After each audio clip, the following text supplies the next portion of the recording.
Good evening, a very warm welcome to this wonderful velodrome here in Saint-Quentin-en-Yvelines. We're ready for another great night of racing. It looks like it's going to be a little bit of a warmer night here in the track, and here we are with this velodrome that was opened in 2014. This is now the home of French cycling.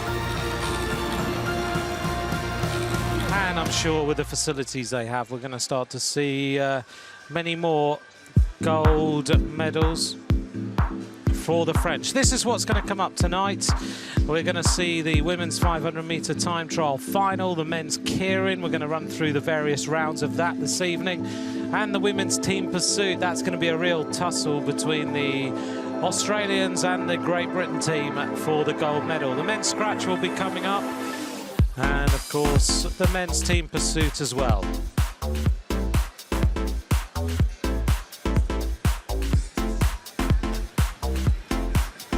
Here we are then in the center of the track as the teams get ready. The Germans are ready for tonight. And there's the Chinese pen, a little bit more relaxed in the center of the track.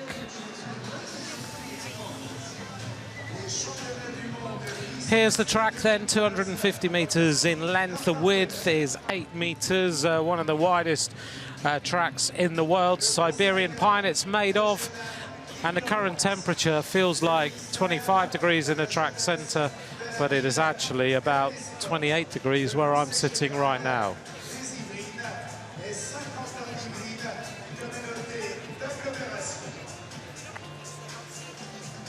So here we are across the middle of the track. And here are the Dutch team. We're going past in the middle of the track pens. Further on across, as we look here at the commissaires. Now, last night, they were busy, weren't they? Wayne Pomerio of Canada had to make the decision to get the New Zealand team relegated. That's the rest of the judges who look after the rules and regulations. So here's the highlights of this afternoon. It was the women's team pursuit to Great Britain. They're going to be looking good this evening. They rode very fast, very close to their world record of 4:16.552. And then the Australians, who looked really good. The Australian team hitting the line, 4:17.396. So it is now teed up for a fight between Great Britain and Australia tonight for the gold medal.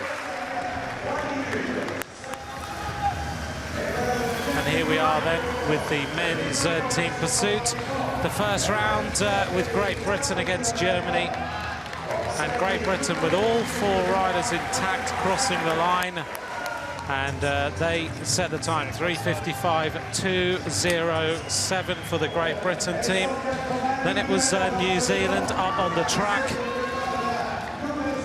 And the New Zealand squad hitting the line there, 3:56.132. So it's going to be an interesting competition later on tonight between those teams. And then it was all about the French. The men's Kerin, a fantastic round of qualification. But to the delight of the French fans, Francois Pervis was very much on the move.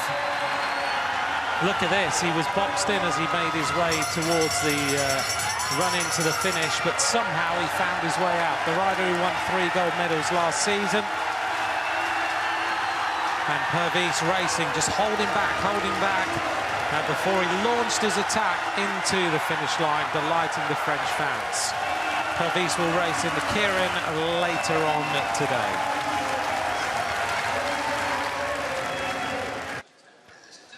So here we are in the arena. This man was very disappointed last night, wasn't he? He could not hide his disappointment, which you wouldn't expect him to be fair. But he's going to be involved in the action later on tonight.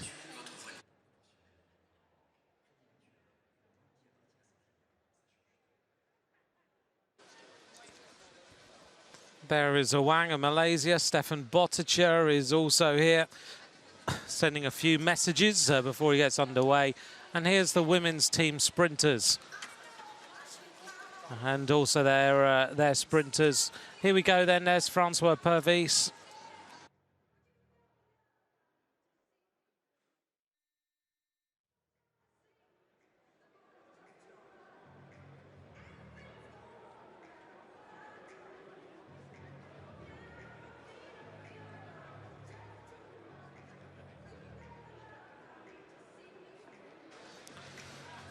Here's the Russian, there's the Chinese. They're all lying down, having a bit of a relax. This is the most chilled out pen this evening.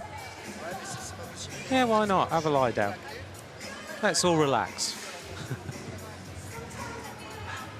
It's warm in here. It's like lying on a beach, to be honest. It's that sort of temperature. So first up on the agenda tonight, we are going to have the women's 500-meter time trial.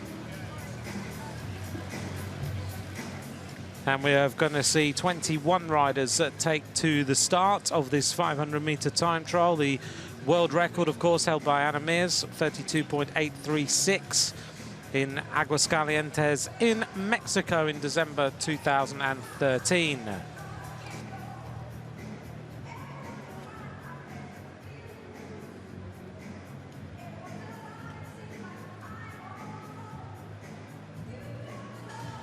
Here's the start list then. It is Anarine Wenhold of South Africa who's going to be the first rider to take to the start. Virginie Queff will be second. Looking through possible winners of this, well, as usual, all the big names are in here. Here is the next few riders down to number 14, Victoria Williamson of Great Britain. Stephanie McKenzie is there, wearing number 10 for New Zealand. Tanya Calvo, number 14. Ana Mears, 24 medals in the World Championship she took after last night. And Anastasia Voinova will be the last rider to go. The bronze medalist in Cali last year in Colombia. Some big names going in the last 6 or 7 riders. There's our first rider. Gives us a little wave. She looks ready. Anarine Wenhold of South Africa. So if you're a South African fan out there, thanks for joining us this evening. 500 meters then, 2 laps of the track.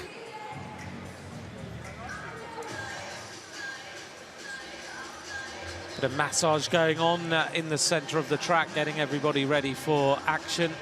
Well, it's a great atmosphere in the track tonight.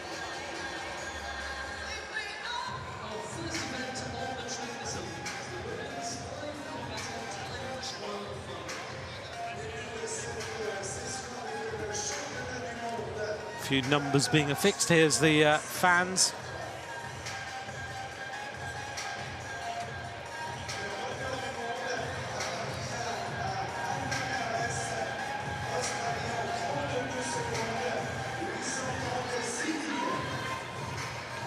Now, as usual in the centre of the track, the bikes all get measured and they get weighed as well. They can't be any lighter than 6.8 kilos. And also they have to fit certain geometry as well. So there's a rig in the centre of the track. The commissars get the bike in there, they get it all measured and make sure that everything is exactly how it should be. Anarine waiting patiently to take to the start.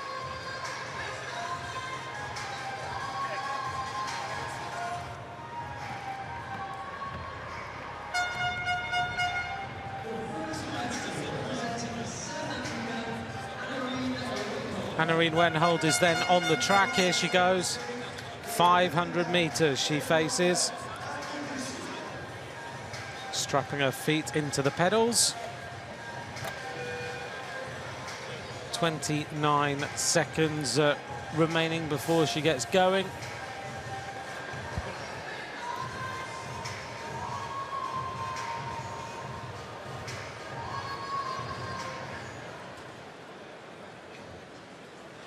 So the first rider to take to the start. Let's see what happens.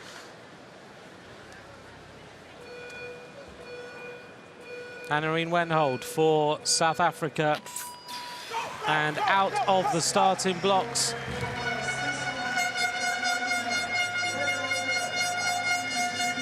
So just getting the gear turning over. A very important technical discipline.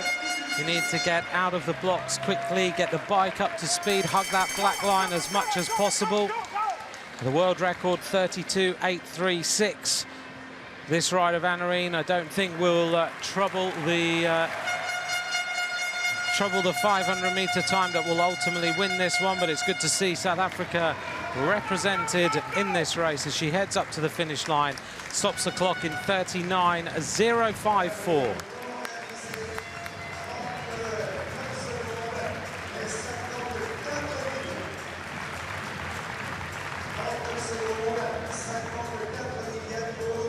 You see the start there, it's so hard to get the bike straight out of the blocks.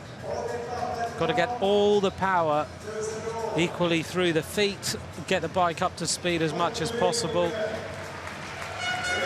and then get all the effort out in the 500 meters.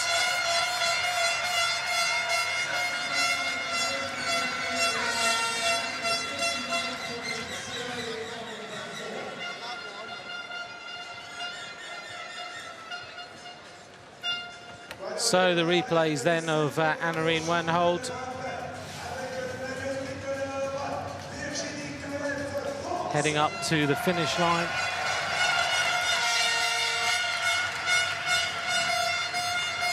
Well, we're getting ready now for the crowd to go a bit mad as we wait for the French to take to the start line here.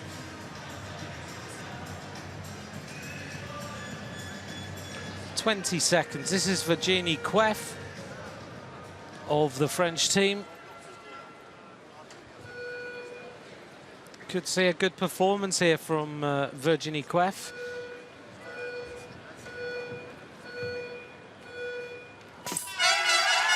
So a good start from her as she gets underway. Can she now produce a great performance in front of her own crowd? The opening split time of the first rider, 21.960. Already faster. Virginie Queff now hits the line faster in 19.423. She's got that bike up to speed now from the standing start. And we'll see whether she can now produce the victory. Can she go top of the leaderboard? She should be able to. Hits the line. That's very, very respectable. 33.926. She's very, very happy with that performance. Virginie Queff goes top of the leaderboard. The average speed 53.056. 33.926 was the time for the 500 meters.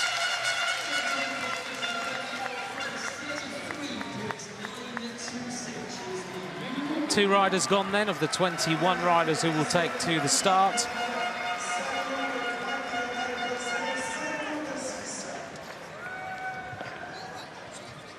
And so the French rider looking comfortable, wasn't she? Really hugged the black line. You can see making sure she took the inside track wherever possible.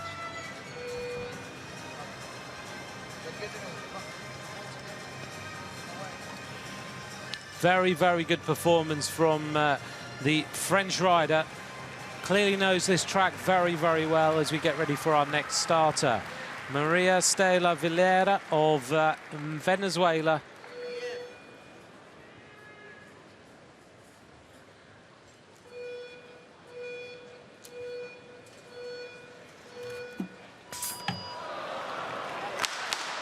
Oops. Full start then for a rider from Venezuela.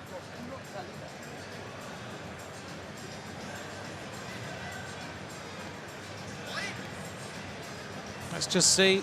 Yep, she tried to start too early. The gate wasn't open. The gate will only allow you to go right on the indication to start. And as you can see, a little bit of a problem.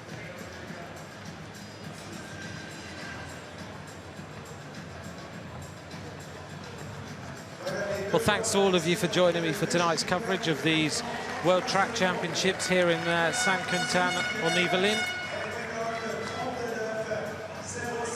The Venezuelan rider now getting back into the starting blocks to get underway.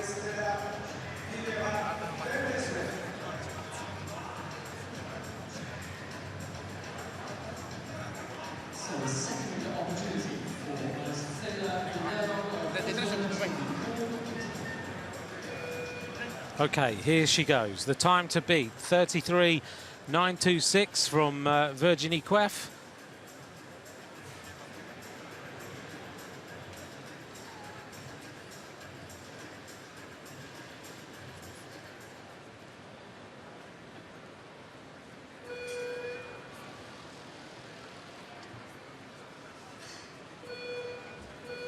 Maria Stella Valera, here we go.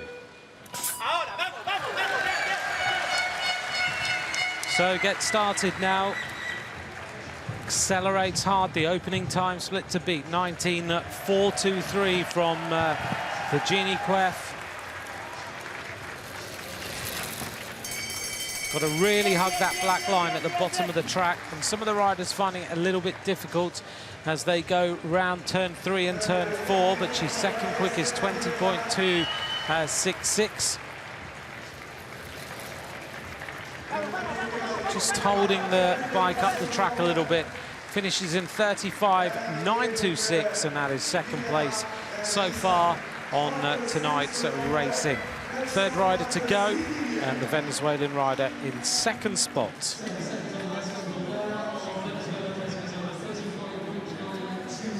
So this evening we're going to be joined, I hope, in the commentary box by Rowan Dennis, a new world hour record holder.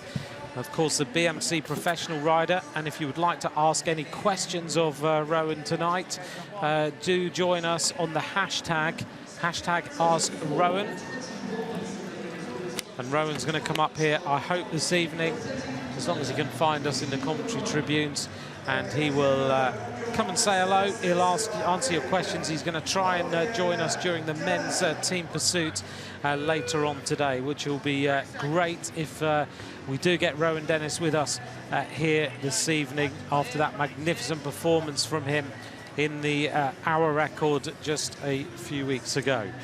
Kate O'Brien is next to go for Canada. As you can see, the aerodynamics on that helmet, the little golf ball dimple effect that she has.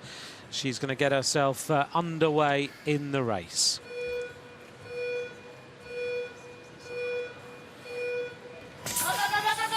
So the Canadian sprinter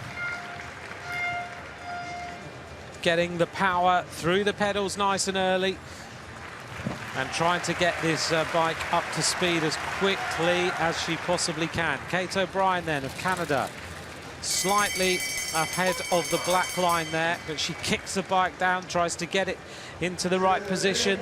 23.13 for Kate O'Brien in the opening 250, third fastest there.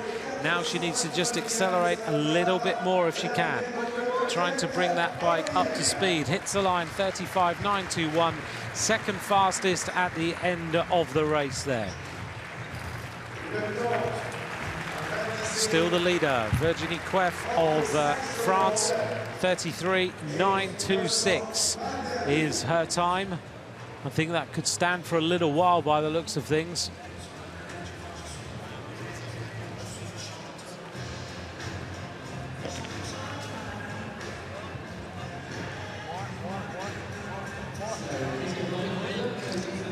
This camera above the track there is very, very good indeed. Gets you a real indication of just how these riders are doing across the track.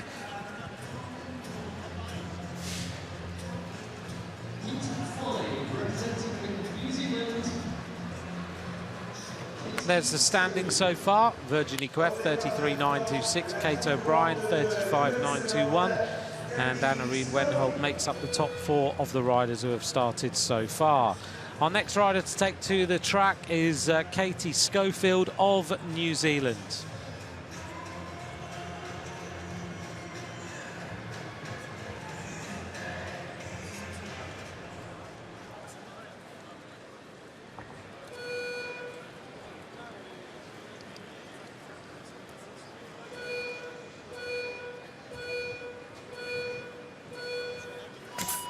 Here goes Katie Schofield, a very clean start there.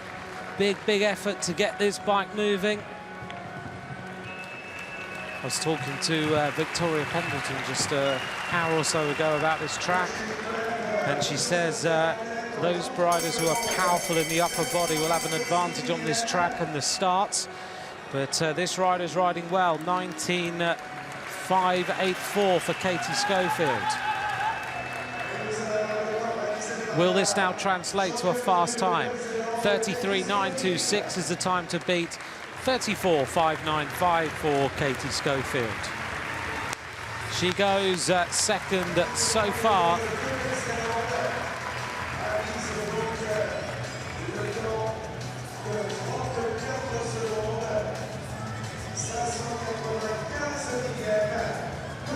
In the background then, Daniel Monjas, the speaker formerly of the Tour de France, who is keeping everyone entertained in the middle of the velodrome here. Thanks to all of you for joining us this evening. I think we're going to have a great night of racing. I think it's just going to get better and better all the time. Don't forget, hashtag #AskRowan is where Rowan Dennis will be for the questions later on. Thanks for all of you for your questions to Rowan Dennis.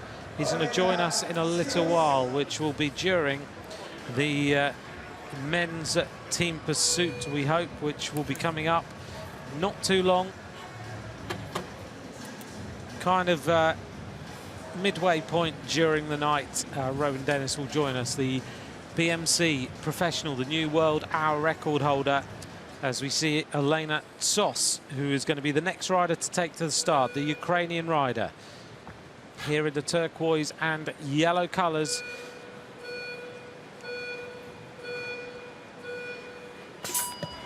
So Elena Tsos is now underway. You can see the concentration, watching very carefully to try and stay on that black line around the first banking. It's interesting, this velodrome, when you get to this point in the track, there's a door, the main doors are up the top of the banking. And talking to Glenn O'Shea earlier on, he says that when you are flat out on the track and the door opens, you can feel the wind and the front wheel kicks out a little bit. So it just shows you it does make a massive difference. She goes through 5th fastest in the opening 250, and she heads up to the finish line 36.286.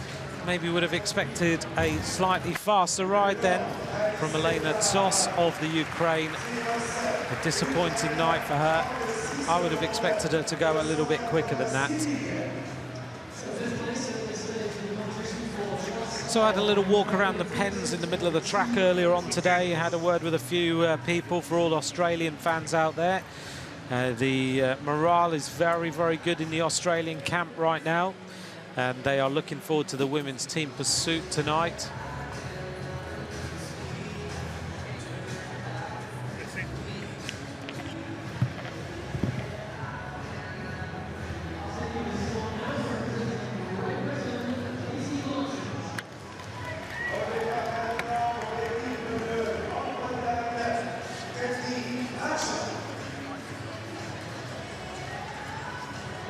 Next on the track, Katie Marchant.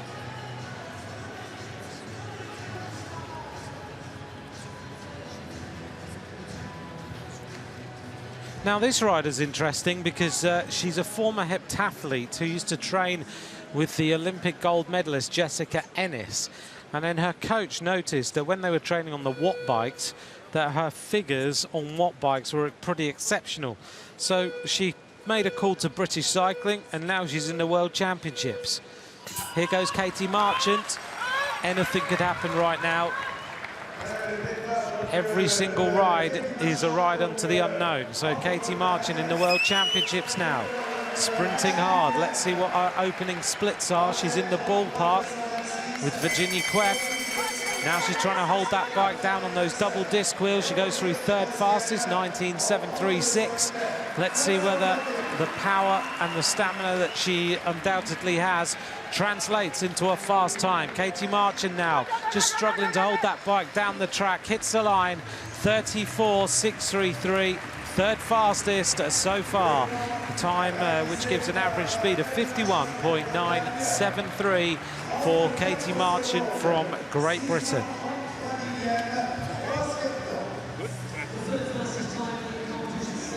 So this rider making developments all the time. She actually got the call on April Fool's Day that British Cycling wanted to take her onto the programme, and she thought it was a joke. But now she really is developing well. She's coming on leaps and bounds, and we'll see how she does do in the lead up to Rio. What a story that would be. You're training with the Olympic heptathlon champion, and then you end up in the Olympics in a different discipline. Virginie Queff then leads the standings 33.926 at the moment. Just to wrap up on other things that happened yesterday, of course, as we see Victoria Williamson take to the start for Great Britain, recently engaged around about Christmas time. So we'll see what time she can put in. The Australian team pursuit, the men's, when they had that crash, it was a bolt that actually snapped on the crank. And the women's team pursuit looking forward to tonight. Victoria Williamson now, of course, a medalist in the World Championships in the team sprint before with Becky James. Sprinting hard. She really wants to prove a point if she can. She goes through that first split. She's in the ballpark. She races through. She's just 0.029 off it, and 19.642, third fastest so far. She looks like it is starting to really hurt on the run into turn 4 into the finish line, and she will hit the line now, 34.904, and fourth fastest, and outside the time of her compatriot Katie Marchant. So Great Britain third and fourth, New Zealand in second, and France in the leading position so far. Don't forget, hashtag Ask Rowan.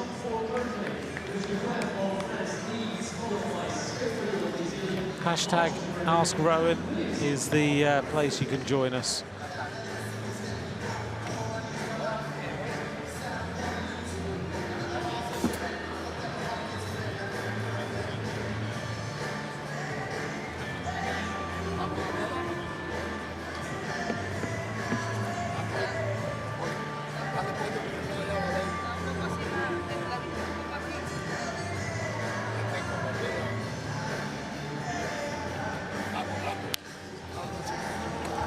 Warming down then is Victoria Williamson, 33.926.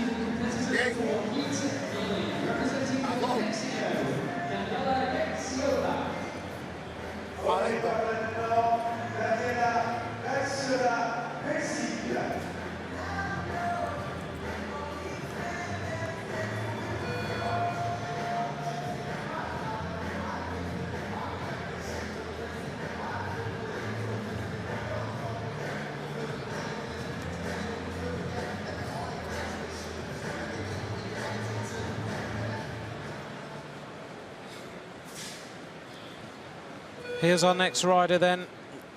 This is Daniela Gathiola of Mexico.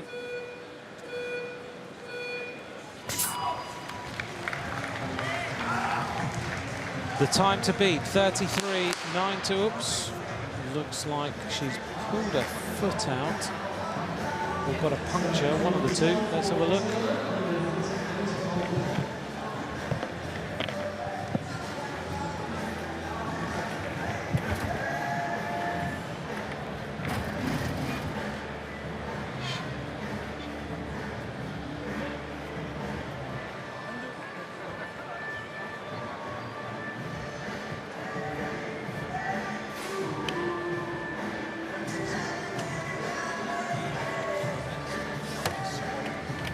So there we go. She pulled, I think she pulled her foot out totally. And now we'll see whether she gets, she should get a restart. The power was going through, look at that, yep. The foot pulled right out of the pedal. I don't know whether the pedal snapped or something, but they're making some adjustments now.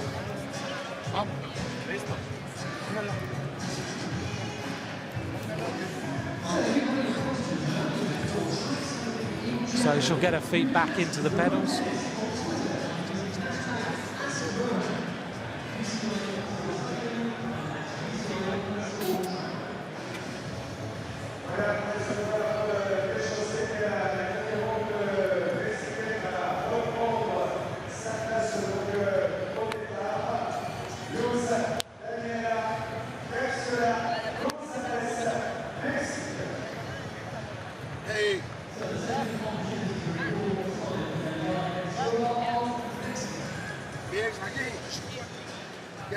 37 seconds now to go before the next rider takes to the start. And this will be the rider who pulled their foot out, Daniela Gaffiola of Mexico. Concentration then, 20 seconds now to take the start. Let's hope she doesn't pull her foot out again. Concentration. Now this rider on a look bike, and quite often that means that she'll be a member of the sprint school in Aigle. And here we go, Daniela Gaffiola underway. The opening split then, 19.423 for Virginie Queff. And here we go. She's put in the power on, and the opening split is 19.423. She's into that aero tuck on the skis, and she's holding that bike right down on the black line. We'll see whether she can produce the fastest time here. Daniela Gaffiola races to the finish, 35.803, fifth fastest.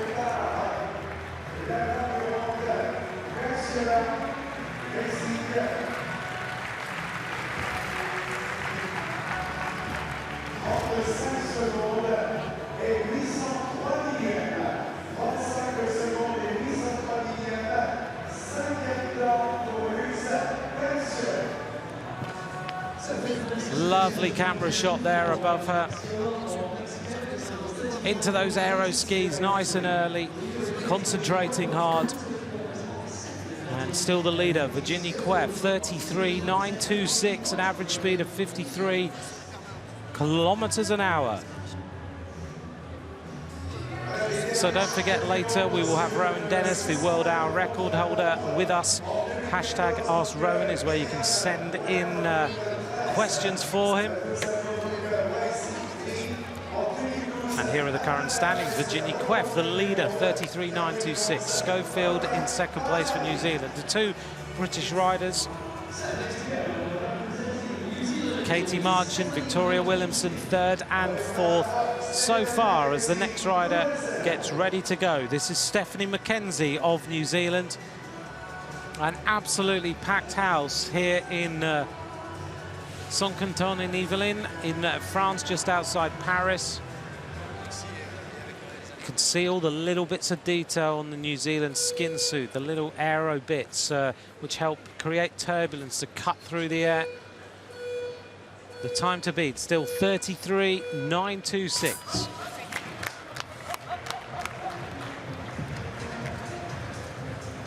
Here we go then, Stephanie Mackenzie, as she goes out of the starting blocks. A little bit ragged away from that black line. You've got to be right down at the bottom of the track. Again, being thrown up the banking a little bit as she goes out of turn 4. And now we'll see the split. Fifth fastest, 19.951. She is fighting that bike a lot, trying to keep the tempo up, but also trying to keep straight line speed as well. Heading up towards the finish line, 34.722 is the time. Fourth fastest for Stephanie Mackenzie. Again, the New Zealanders making advances all the time on the track. Their new facility down in Wellington in New Zealand is enabling the whole team, all the resources, to be in the same place. So there we go.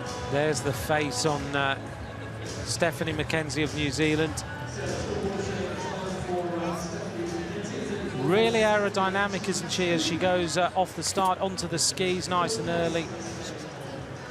Got the double disc wheels in to slide her way through the air.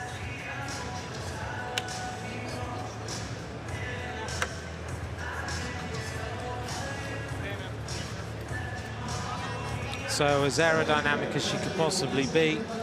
Hits the line, a nice curved aero helmet on as well.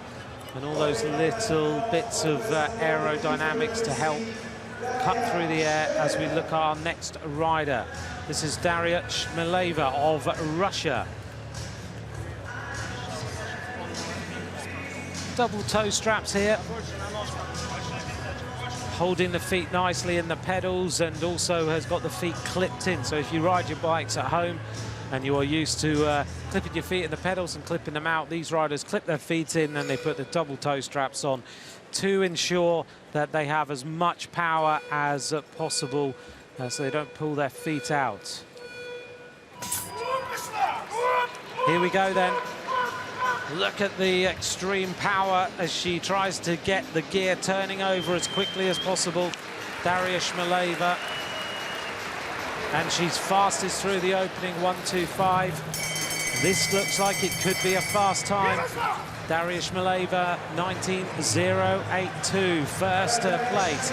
Faster than the French rider, Virginie Queff, 19:423. As she goes through, still fastest in the 3:75. Hits the line now, but she goes second quickest, and you can hear the crowd's reaction. 34:141. Second place for Daria Shmileva of Russia.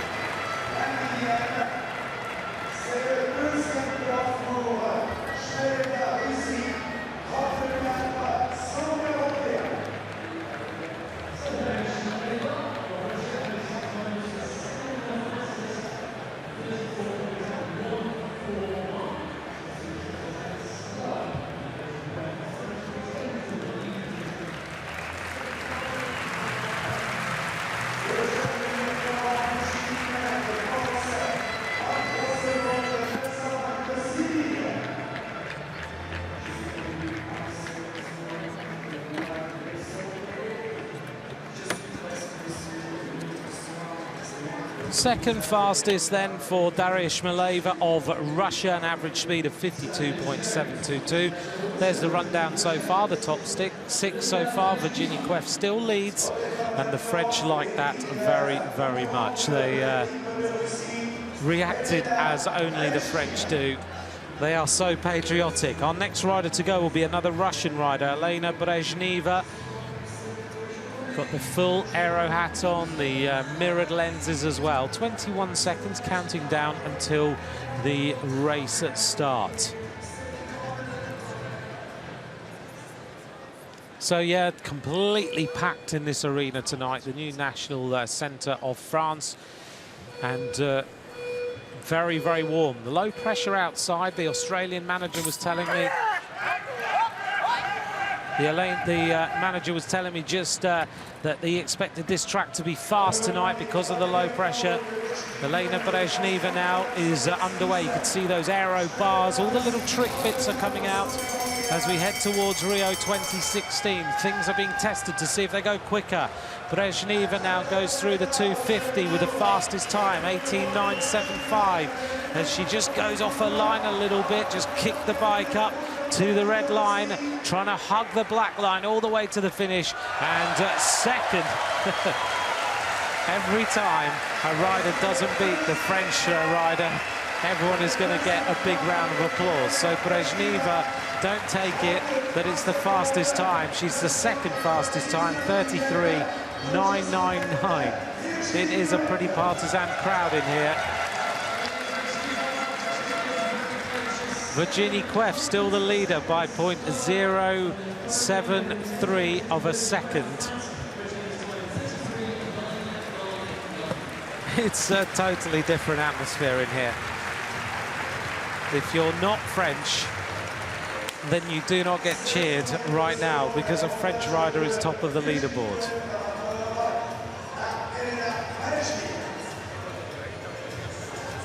I was interested earlier on. I sat and had a cup of tea with the Irish, sitting in the centre of the track. They made me a cup of tea, and we talked about their progression at world level. They've got riders coming up later on tonight in some of the racing.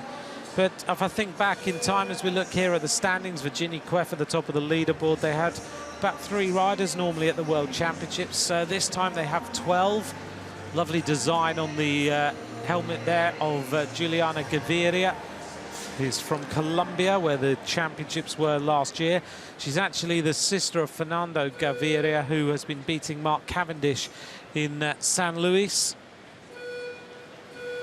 So a talented family. Let's see Gaviria get underway.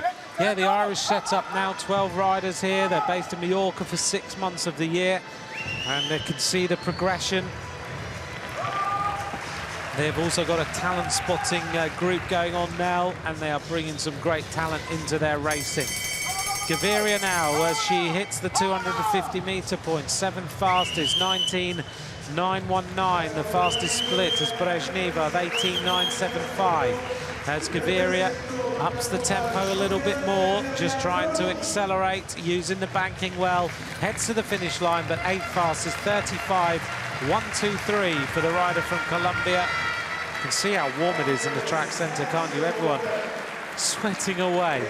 Even the coaches, who are normally pretty calm and composed, trying to keep the stress away from their athletes. But it is warm, low pressure, perfect racing conditions. Normally, if you have low pressure, 28 degrees centigrade, then these tracks are super fast. And I think we're going to see that later on tonight in the team pursuit. There is a chance, a big chance, that the women's world record in the team pursuit will be broken this evening. We've been having a little bit of a discussion in the track centre during the afternoon. Rob Hales has written down what he thinks it'll go to, so have I. A few other people have put their name on the list, and we'll see, and I'll tell you who was closest. Because we reckon that if that race is run the way we expect between Australia and Great Britain, then we will see potentially a new world record in the women's team pursuit. It could take that to win the gold medal tonight. Such is the standard that we're now seeing in women's team pursuit racing. Next rider to go, Tania Calvo of Spain. 17 seconds until her start. The Spanish have changed their kit yet again, which they tend to do every single championship. Last time we had a little bit more black on the kit. Now it's just gone yellow and red. Thanks to all of you on Twitter. If you would like to join me on there, @AntMcCrossan is where you can ask me questions. And we'll have Rowan Dennis here later on. Ask Rowan is the place where we will have Rowan Dennis, the world hour record holder. Hopefully he'll join us in the commentary box. Tania Calvo now heading towards the split. 19.396, 3rd fastest so far. Looking good. Holding the tempo well. The cadence is high. And heading in towards the finish. 34.280. Another big round of applause from the crowd.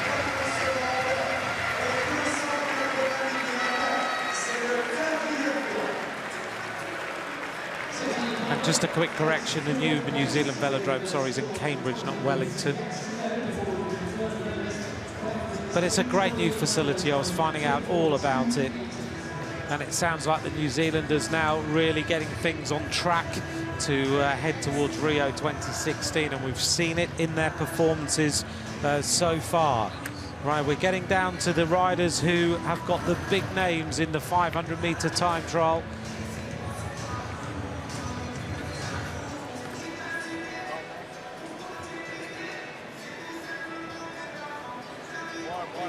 The next few riders to take to the start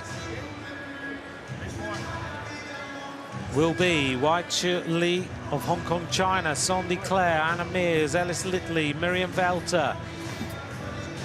Following that, Lissandra Guerra and Anastasia Voinova of Russia will be the last rider to take to the start of this 500-metre time trial. Here's a rider that figured in London 2012. Took a bronze medal, but is the world champion of this discipline in 2013.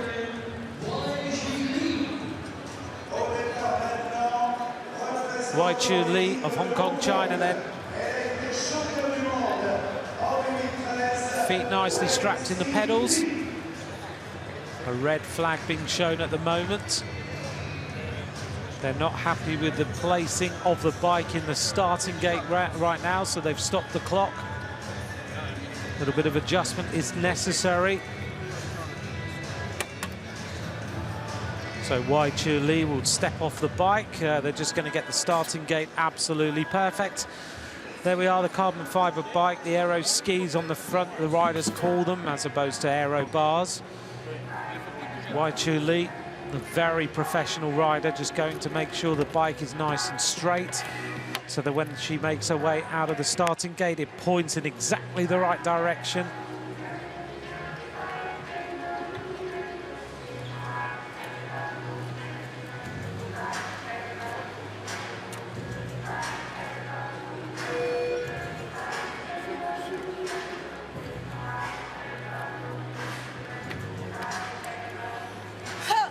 Big deep breath. The normal run through for Wai Chu Lee.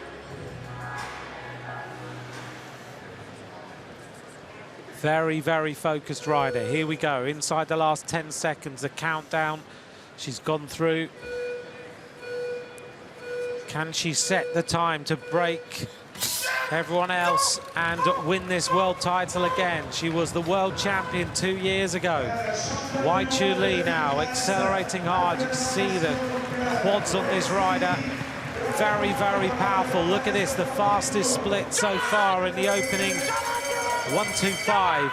The camera overhead showing she goes third fastest, actually, 19.246. So as she settles into the aero skis, this is starting to hurt. She's all over the track a little bit. Can she set the fastest time? Virginie Queff's time.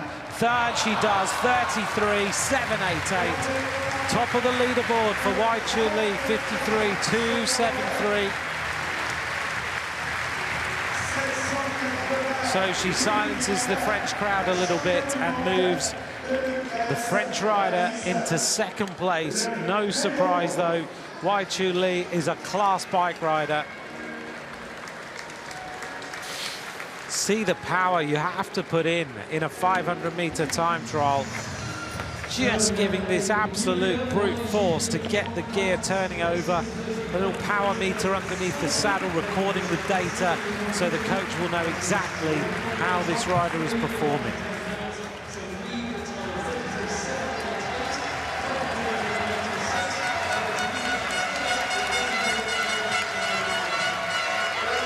Hot bike just waggling through the first opening 1:25. She was very quick. Through the second bit she was slower, but then she accelerated once she got right on top of the gear. Well, the French are ready now. They're going to welcome their next rider onto the track. This is the 16th rider to go. Sandy Claire now. They're expecting this rider to go top of the leaderboard. Sandy Claire, the silver medalist in 2011, the bronze medalist in 2008. Thanks to all of you for joining us for the coverage of these World Track Championships.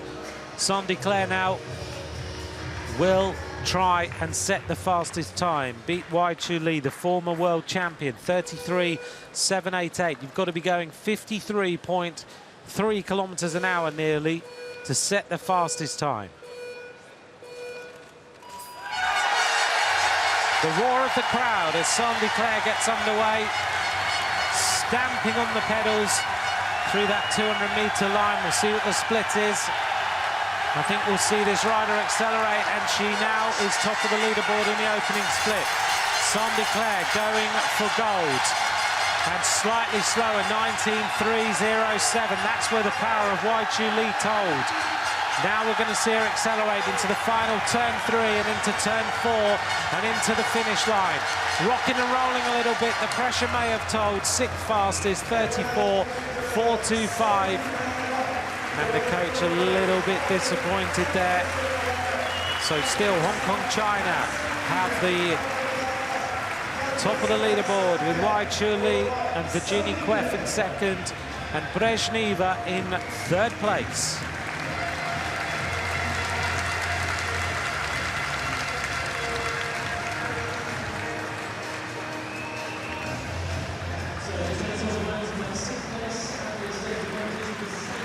Lovely slow motion shots and replays of a rider in full flight.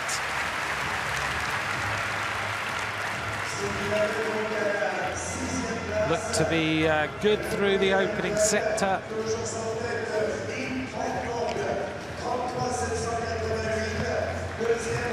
But it didn't quite translate to the finish line. You've got to measure your efforts so well, but at the same time, you've got to finish with nothing left in the legs at all.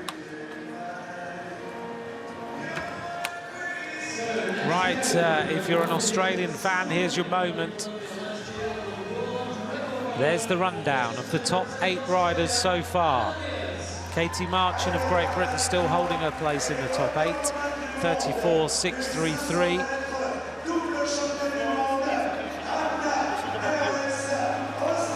Mears now, 24 medals in World Championships.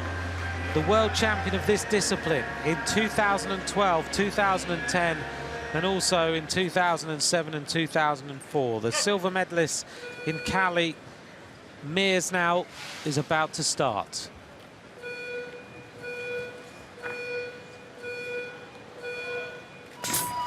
She's been really looking forward to racing here in Paris. She's never been to Paris before. And Anna Mears, as Victoria Pendleton told me, will have a bit of an advantage on this track because of her stature and her power in her upper body in the starts. Here we go, Anna Mears is the fastest on the track so far. Will that translate through 250? It does. Anna Mears now will accelerate. She won't slow down. She's now looking to try and take this gold medal. She's still fastest. Anna Mears, as she heads now towards a conclusion, hitting the line, goes top of the leaderboard. 33.425 for Anna Mears. She is the fastest rider on the track, and she goes top of the pile with an average speed of 53.851 kilometers an hour. What an incredible athlete this rider is.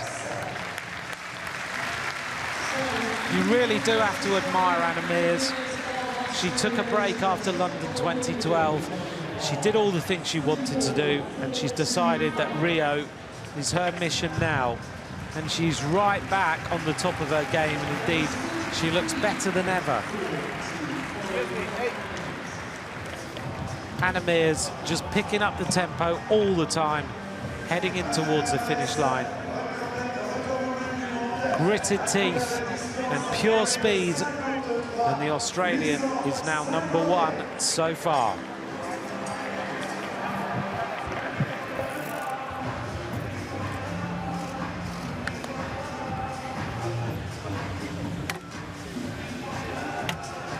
Well, the Australian team seem to be very, very happy with their morale so far, how things are going. And here are the top places. Anna Mears leads, 33.425. Wai Chu Lee in second, Virginie Queff holding on to bronze.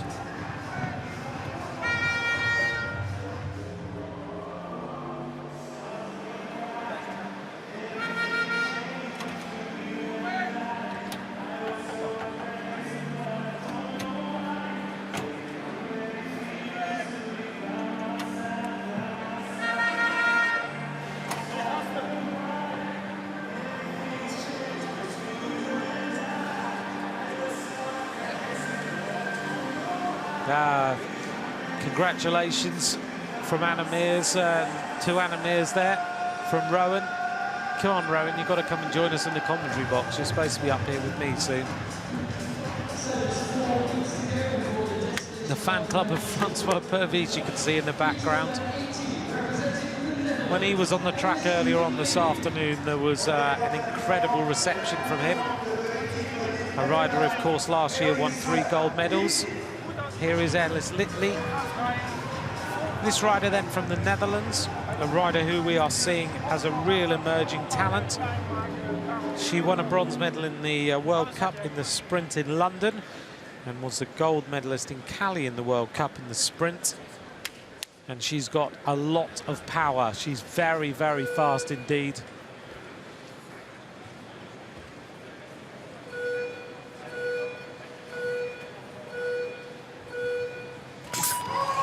Alice Litley then, powering away out of the start. She will use she's all over the place there. And in fact, I'm not sure she's allowed to do that. She's supposed to be above the foam pad, so we'll see whether the judges say anything about it. She went totally offline, and it's really difficult to stay online. 19.349, 6th fastest. Well, I'm surprised at Litley right now. She's normally a lot smoother than this. Maybe just the moment has got to her as she hits the line then. 33.775, and good enough for second place. I'm just wondering whether the judges will say anything about the fact that she's right down inside the foam pads at one point. Here we go. She got started, and then she was wandering all over the track. She just couldn't keep the bike straight. She went over one foam pad inside the other, then got herself back on the track. bounced over another one, hit another one, and eventually managed to right herself and finish second. So Anna Mears still leads Ellis Litley in second and Wai Chu Lee in third place. Not the tidiest of performances from Ellis Litley, as 3 more riders will take to the start.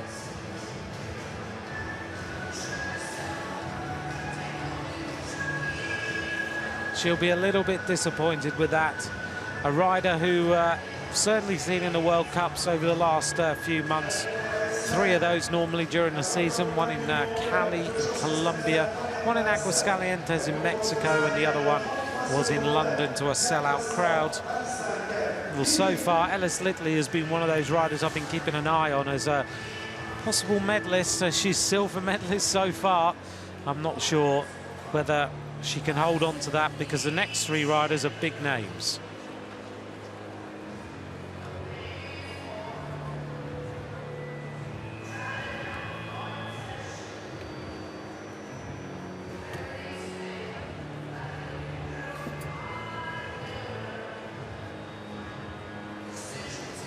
So is Anna Mears going to reach a milestone tonight? 25 medals in World Championships. 24 so far. And now Miriam Velter about to get started. Miriam Velter, the defending champion, unusually not going last. Twice a silver medalist, 1 time a bronze medalist.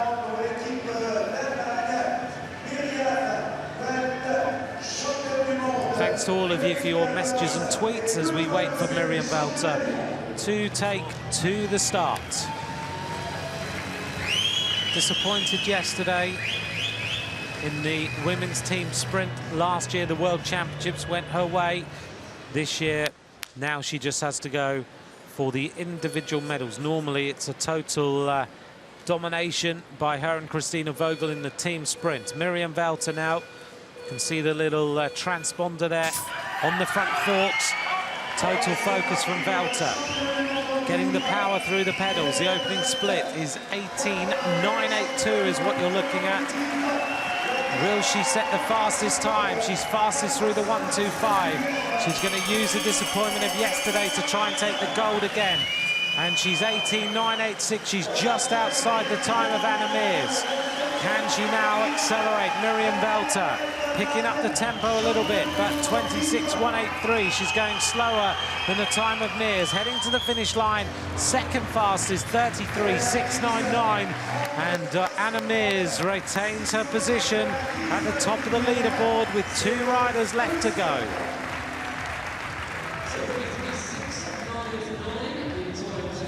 Miriam Velter looked good out of the starting blocks. The opening split was good, but just couldn't keep the tempo on all the way to the finish line.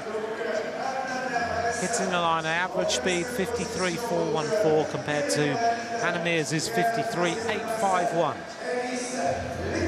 Velter in the World Cups has had strapping on her legs. So it's good to see that maybe the slight injury she had is recovering. This is such a hard effort, this.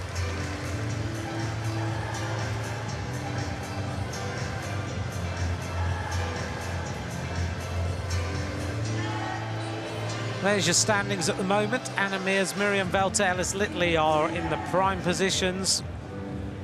But we have 2 more riders left to go. Lissandra Guerra, a former world champion. Anna Mears still recovering. That was a big, big effort. You notice Anna Mears very short hair now. She actually shaved all her hair off for charity in the middle of the winter. It's taking a while to grow back. She raised a huge amount of money for charity. Very impressive from Anna Mears. She does so much work in Australia. She went for the rock chick look for a little while. Very spiky hair as it grew back.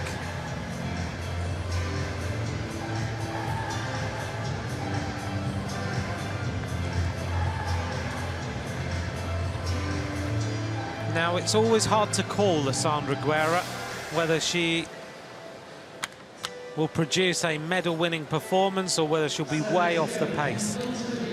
She was a former pupil of the UCI Sprint School, which is based down in Aigle in Switzerland, where the UCI are based, a governing body. And there they bring emerging countries, riders into the Sprint School. It's actually where Matthias Brentler set the world hour record before Rowan Dennis beat it. And Lissandra Guerra was based there. I've actually seen her doing her sprints on that track.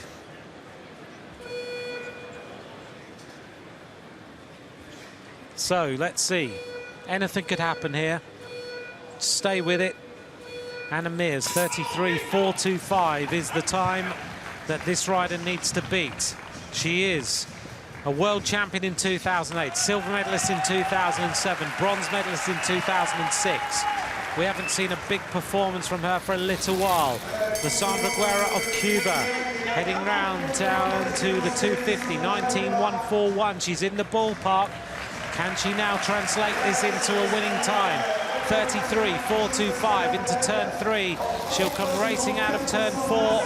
And the time of Anna Mears, 33.425. There we go, 8th fastest. So Anna Mears is going to go home with a medal. The question is, which colour is it going to be? So she's going to reach a milestone, 25 medals in World Championships for Anna Mears, the great Australian.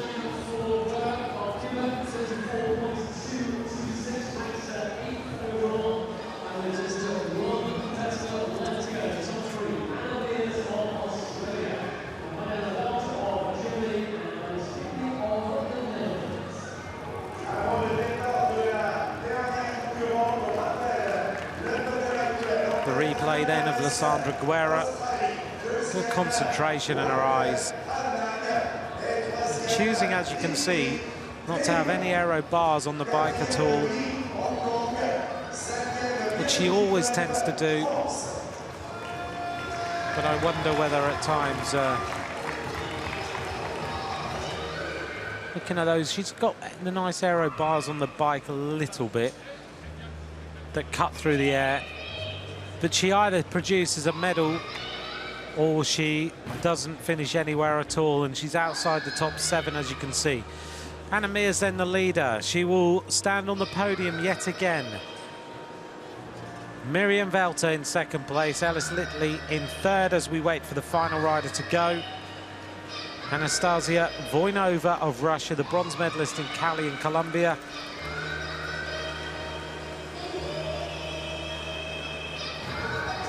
So the bronze medalist, can she now become the world champion? Thanks to all of you for joining us tonight for this coverage of the World Track Championships here in Saint-Quentin-en-Yvelines, in just outside Paris, quite close to Versailles we are. Lovely facility and capacity crowd, absolutely sold out tonight in this velodrome. This rider has been performing well in the World Cups so far during the winter. She has the aero speed suit on.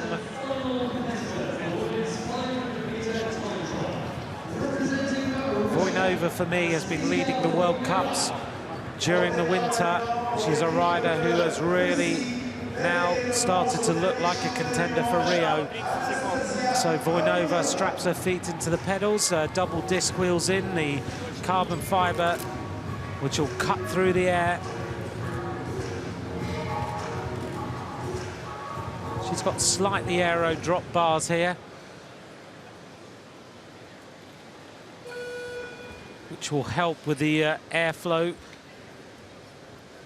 Counting down, Anna Mears, the time 33.425, the opening 250, 18.982. Voinova really powers her way off the start. She's got such a low frontal area. Look at that. A little bit Mark Cavendish in style sometimes, and she's fastest, 11.555. But we've seen riders with opening splits that are quick. Voinova, though, 18.793. This is a fast time. You can see her going down the back straight. It's still looking quick. This could be the gold medal for Anastasia Voinova. Heading to the finish line. Look at that, 33.149. She is the world champion. Anastasia Voinova produces the fastest time of the night. The first rider over 54 kilometers. Anna Mears knows she gets the silver, but Anastasia Voinova, 33.149. She's ecstatic. Anna Mears had to wait all the way until the end of the 21 riders to find out who took it. But look at this, it was a perfect ride. So powerful out of the blocks. Just using every single bit of power to get the gear turning over. And then really keeping low, as you can see. Just using every single little bit of advantage that she could. And Anastasia Voinova hits the line with the fastest time, 33.149. The gold medal goes to Russia. She's ecstatic, and I'm not surprised. She has had some great performances during the winter in the World Cups. She falls over in the track. Well, the moment's got to her. She's got to unclip her feet, got to get the double toe straps undone. Anastasia, you are the world champion, don't worry, there we go. She came in to grab the flag. It didn't quite happen. Whoops. Oh, that's what happened. She hit the photographer. Luckily, nothing broken. So the Russian rider is greeted by the crowd. The top three then: Anastasia Voinova of Russia, Anna Mears of Australia, Miriam Velter of Germany. The top three in the 500-meter time trial. There's confirmation of the times in the top seven: 33.149, 33.425 and 33.699. The world record not troubled, 32.836, the time of Anna Mears of Australia, set in December 2013 in Aguascalientes.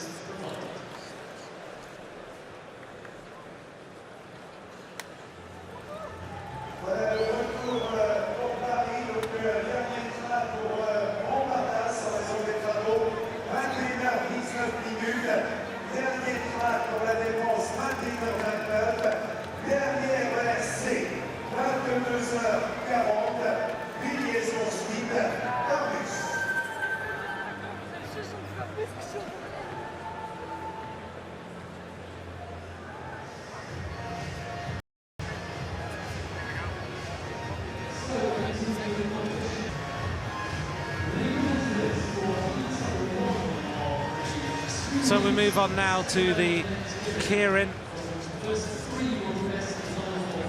and we are going to have the second round of the Keirin. The men's Keirin, they've been fighting it out during the afternoon.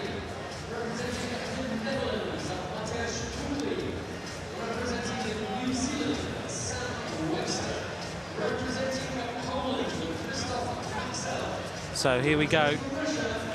They're going to line up and we'll get them underway.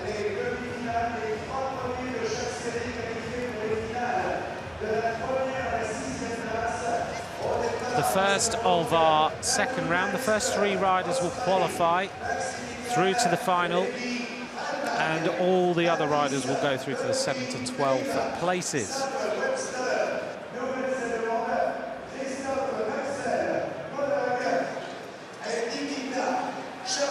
Let's run through the riders then for you.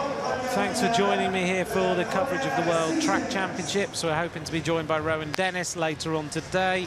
Hashtag Ask Rowan is where you can ask him any questions. Thanks for all of you for any questions you've sent so far.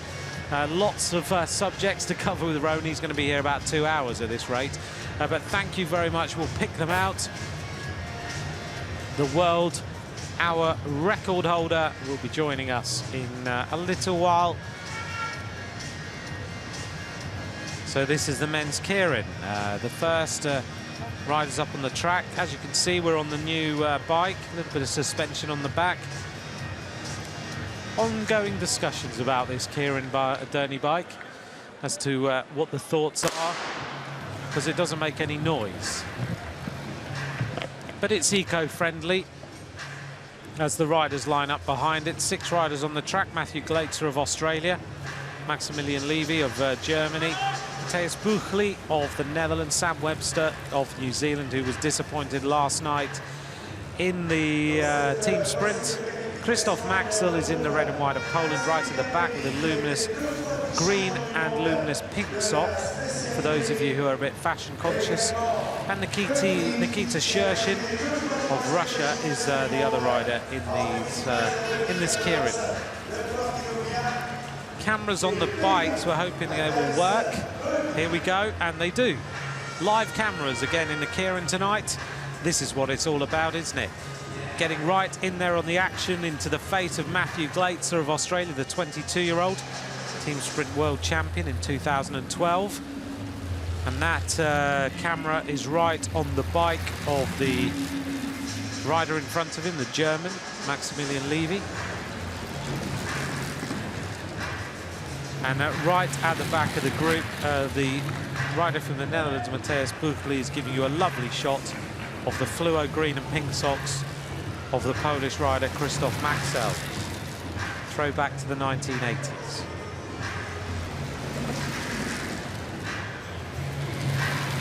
So at @McCrossan is where you can join me if you'd like to. And hashtag #AskRowan is where we have the questions for Rowan Dennis, the world hour record holder. Here on the live camera, 3 laps to go. You can see just how close it is in there.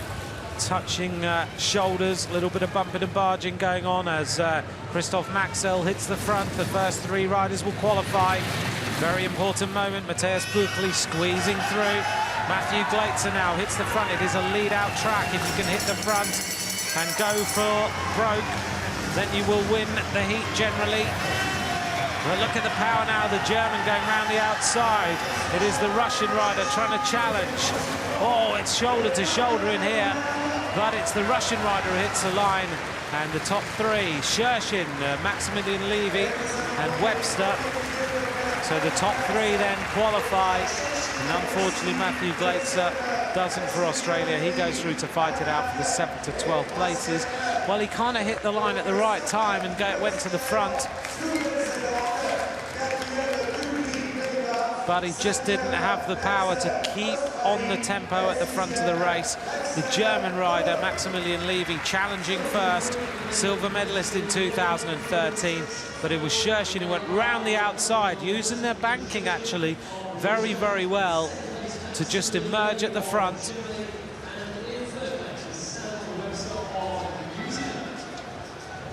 Heat number 1. And Shershin of Russia, Levy of Germany, Webster of New Zealand are the qualifiers.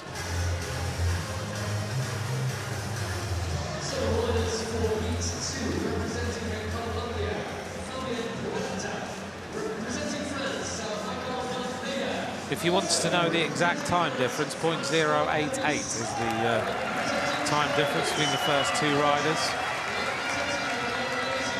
Now, as you can tell in the background, there is a French rider about to come on the track. Indeed, not just 1, but 2. Lovely shots. Look how much you lean over in that banking. 43.8 degrees is the banking at the either ends, 13.8 on the outsides of the track. The G-force round here is about 2G at this sort of tempo.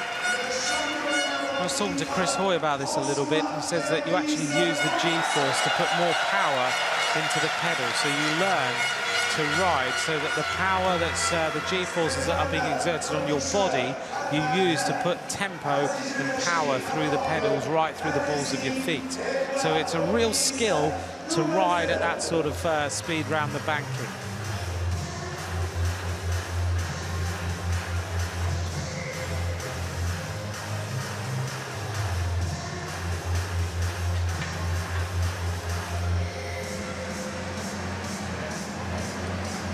Right, the French are ready because Michael Dalmeida and Francois Pervis are in this one.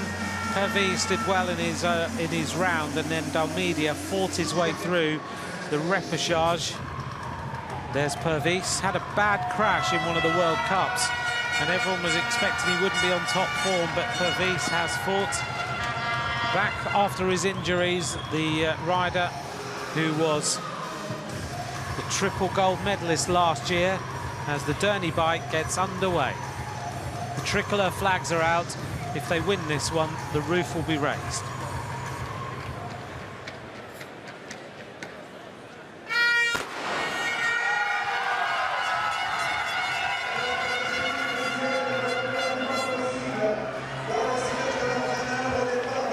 Well, we're underway then. Moving up on the outside is a Wang of Malaysia. Messing around a little bit. Ed Dawkins, the silver medalist from last night, right on the wheel. He's going to right the wrongs in his mind of last evening. Right on his wheel, Francois Pervis against the first three will qualify for the final. There's the Colombian rider, Fabian Puerta, the silver medalist last year, all in white. He's an exciting rider, can be a little bit showy sometimes, but he likes that. Right on his wheel, Stefan Boticher, the German rider who was the sprint and team sprint world champion in 2013.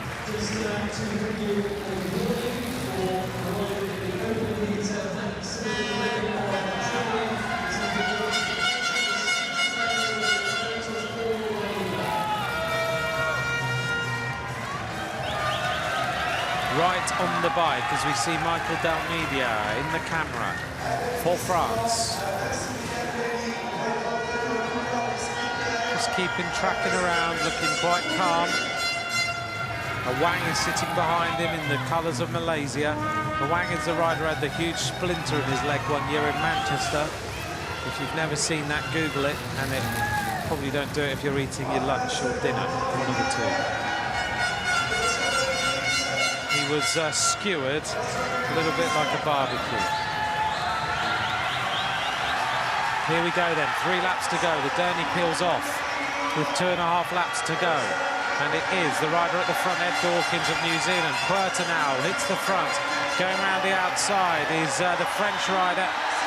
And it's Dalmeida who's going to hit the front. Pervis holding back a little bit. Fabian Puerta almost hits the wheel. Hitting the line now as they go round with 1 lap to go. Dalmeida on the front. Pervis now making his move on the outside. The French are going pretty wild in here. Who's going to go through? Ah, the New Zealander hits the line. Dawkins qualifies.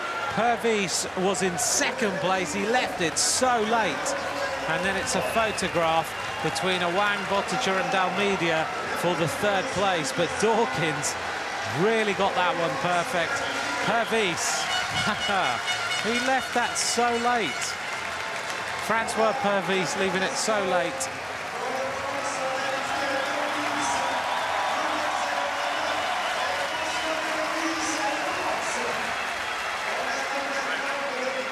Francois Pervis just holding back there. Look at that. Dalmeida hit the front. Pervis at this point, big gap between him and the rest of the field. And then he just used the banking, went wide. He went very, very wide. A Wang almost moved him out. And at this point, it looked like Pervis had no chance. The New Zealander, yeah, he was right on form. He's happy. He hits the line there. Daylight between him and the rest of the riders. But look at Pervis going so late, throwing the bike at the line. And he takes 2nd place. Now, just confirmation. A Wang qualifies in 3rd place for Malaysia. And Ed Dawkins, who was the rider, if you remember, last evening on the podium, who really was not happy at all.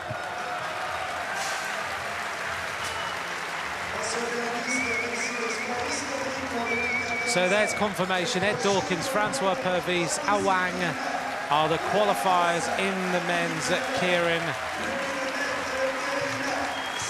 Right, in a moment we're going to bring you to the commentary box Rowan Dennis. We're just going to get him set up and he will join us here to chat things through about his hour record. You've sent loads of questions and he's going to join us in the commentary box in just 1 moment.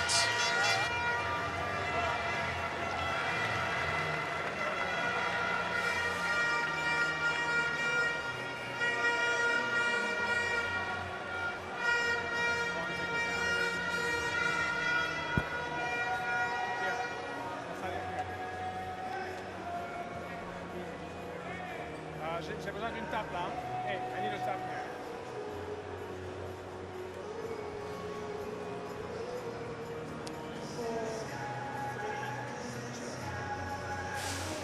Anastasia, congratulations. Last year you did 3, this year you won. That's great. Don't speak English. Our interview here with Voinova. We're just waiting to see How if do you feel? we get the interview with her. 1 second. Happy? I'm happy. Okay, okay. Okay. Yeah. That's okay. Thank you very much.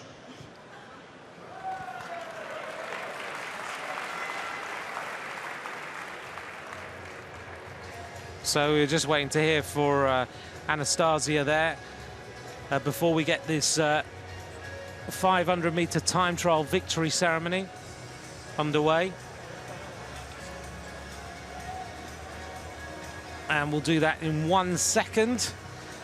So alongside me then, as we get ready for this victory ceremony, as we see Voinova, we'll break in and out of this ceremony in a second. A very warm welcome alongside me. A great privilege to have him with us this evening. He'll answer a few questions and he'll stay with us. And if things go right in a team pursuit, he might get a bit excited. Rowan Dennis, good evening. A very warm welcome. Thanks for that, Anthony. It's warm up here. It is a lot warmer up here than down in the middle of the track, that's for sure. Is it really? Yeah, it's. I had to take my jumper off actually. Really? Yeah, I had to leave it down now. I knew it was a little bit warmer up here from the afternoon session. Yeah. Well, congratulations. I haven't seen you since you broke your hour record. I was in Qatar, I think, at the time, but as we see Anastasia hit a photographer in the centre of the track, luckily she's okay. So, congratulations. Very, very well done. We'll go in and out of this row in this victory ceremony. We'll give them their time, of course, but how's the recovery been since what was a supreme effort to set the world hour record? It's been pretty good actually. It's I had about 3 days off and I was back into my normal job, road riding, pretty much straight away. So it was no different to a tour. It was just more of a mental break and to reset the body a little bit before I have to rebuild towards May, June. It was no different. It was a little bit different. It looked pretty. To be honest, I looked at your how you looked after the effort, and we'll just do this ceremony in a second. But in comparison to how Jack looked, which I guess if you don't beat the record, you're going to be pretty broken. But in comparison to how Jack looked, you look much more like Jens or Matthias than Jack. Yeah, obviously the pacing was a huge factor in that.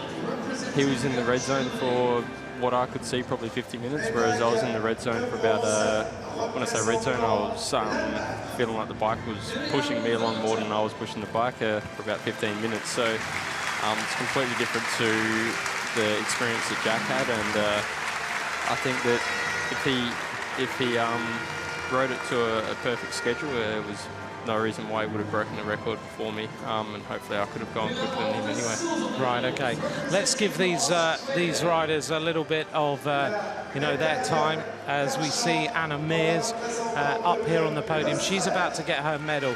Rowan, Anna Mears, what can you say about her as an athlete? She's exceptional. Obviously, I didn't know that this was possibly going to be her, I think, 11th world title, and that would make her the most decorated track, or I think, cyclist in history, male or female. So It was a shame that she didn't pull it off today, but hats off, she still got second in the third last night, and she's been at the top since she was probably 18, 19. It's incredible, isn't it? It's very, very incredible. Anastasia Voinova then is the world champion. Here she is. What a performance from Anastasia tonight on the track. All smiles from her.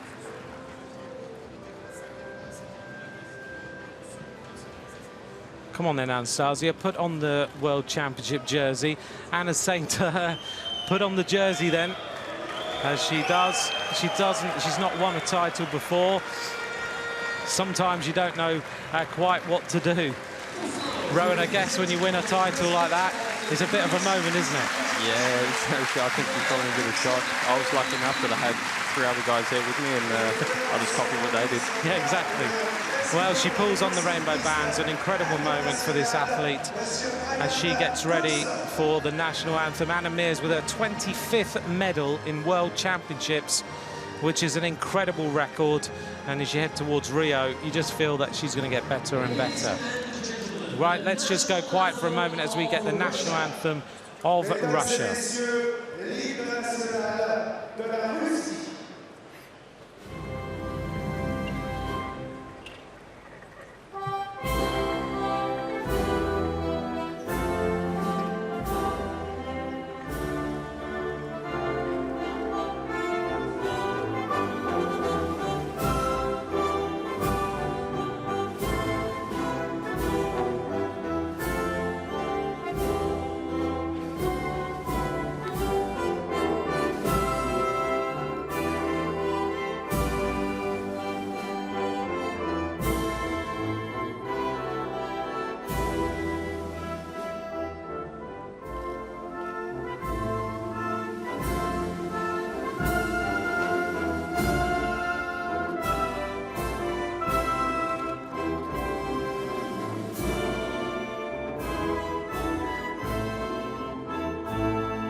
There's our podium.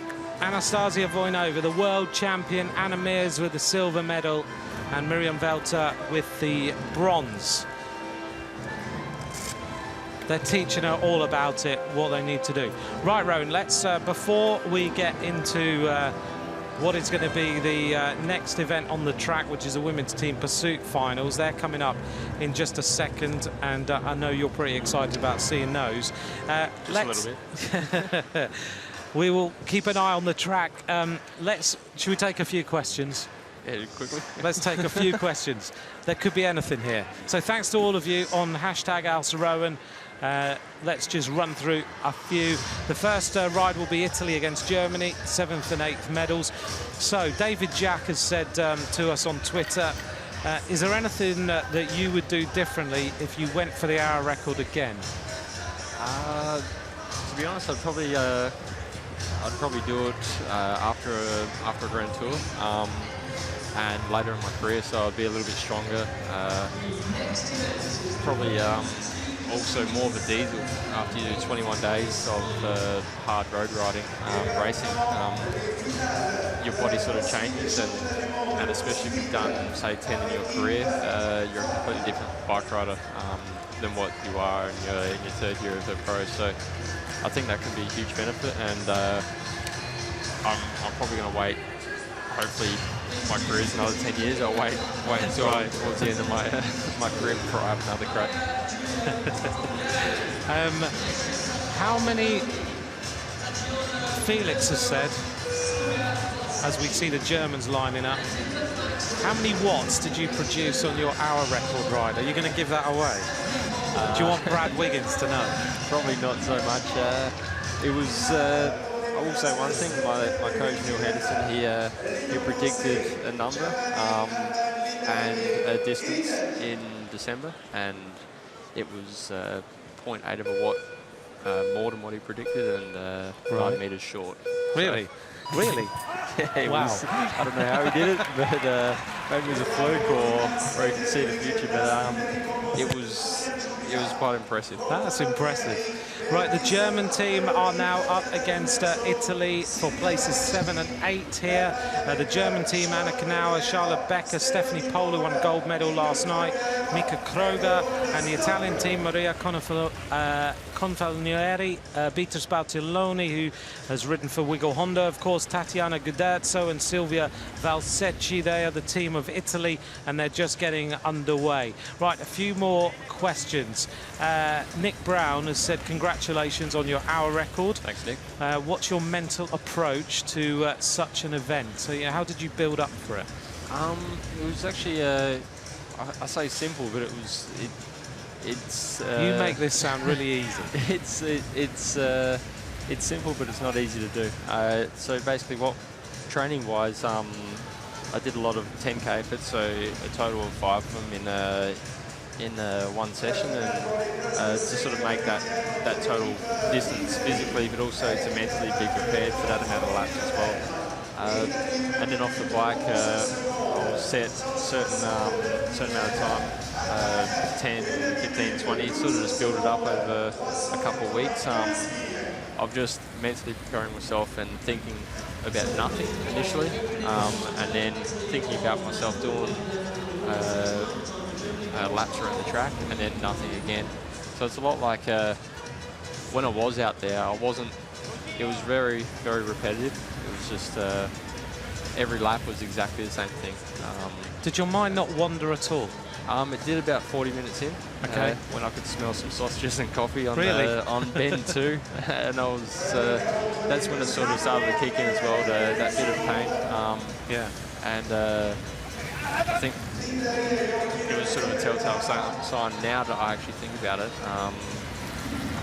that was when it started to go downhill, physically more than mentally, you could say. When you start thinking about it, I'd love a drink or God, my mouth's dry. I'd love a bratwurst or a coffee right now. That's probably not the best thing to be thinking about with 20 minutes to go of an hour record. It's not really, is it? Let's just update quickly, Rowan. Italy are leading here, 2:17.085 through the 2,000 metre point.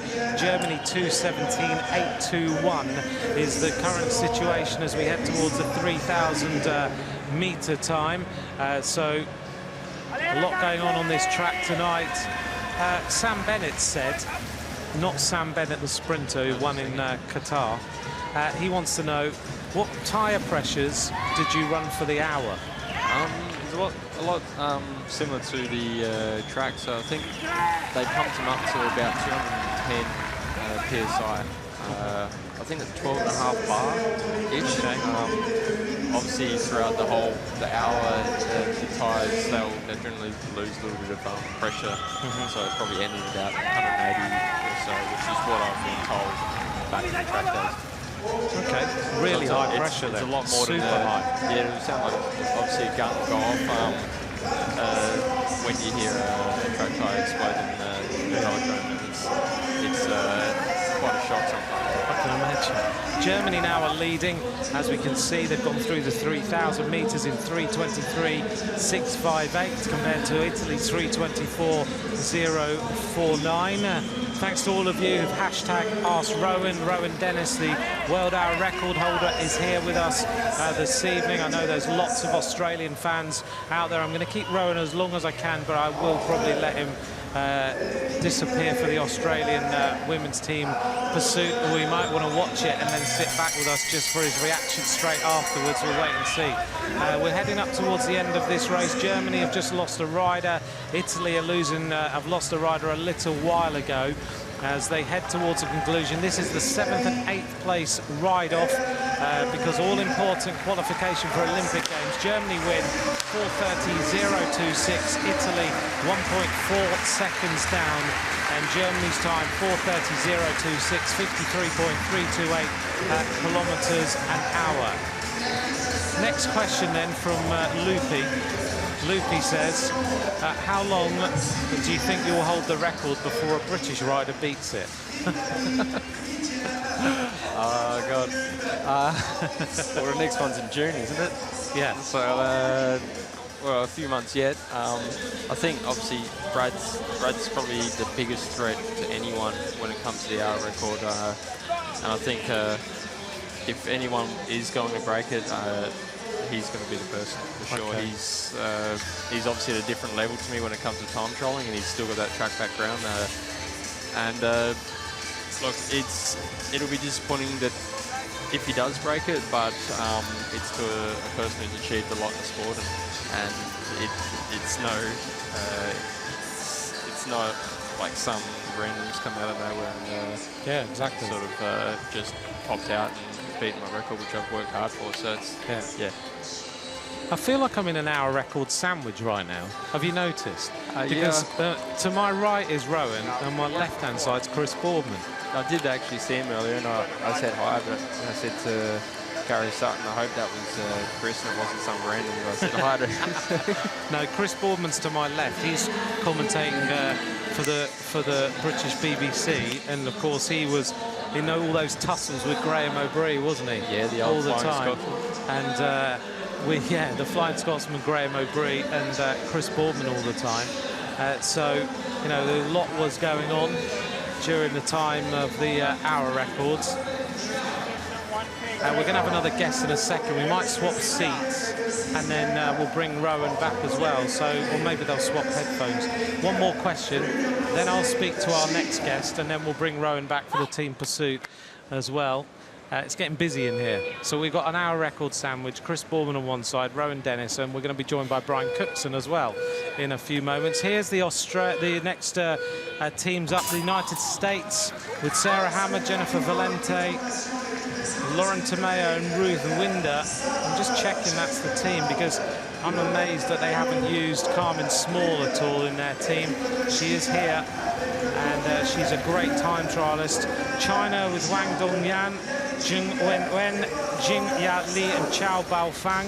That is the team of China, as we look for the 5th and 6th places here in this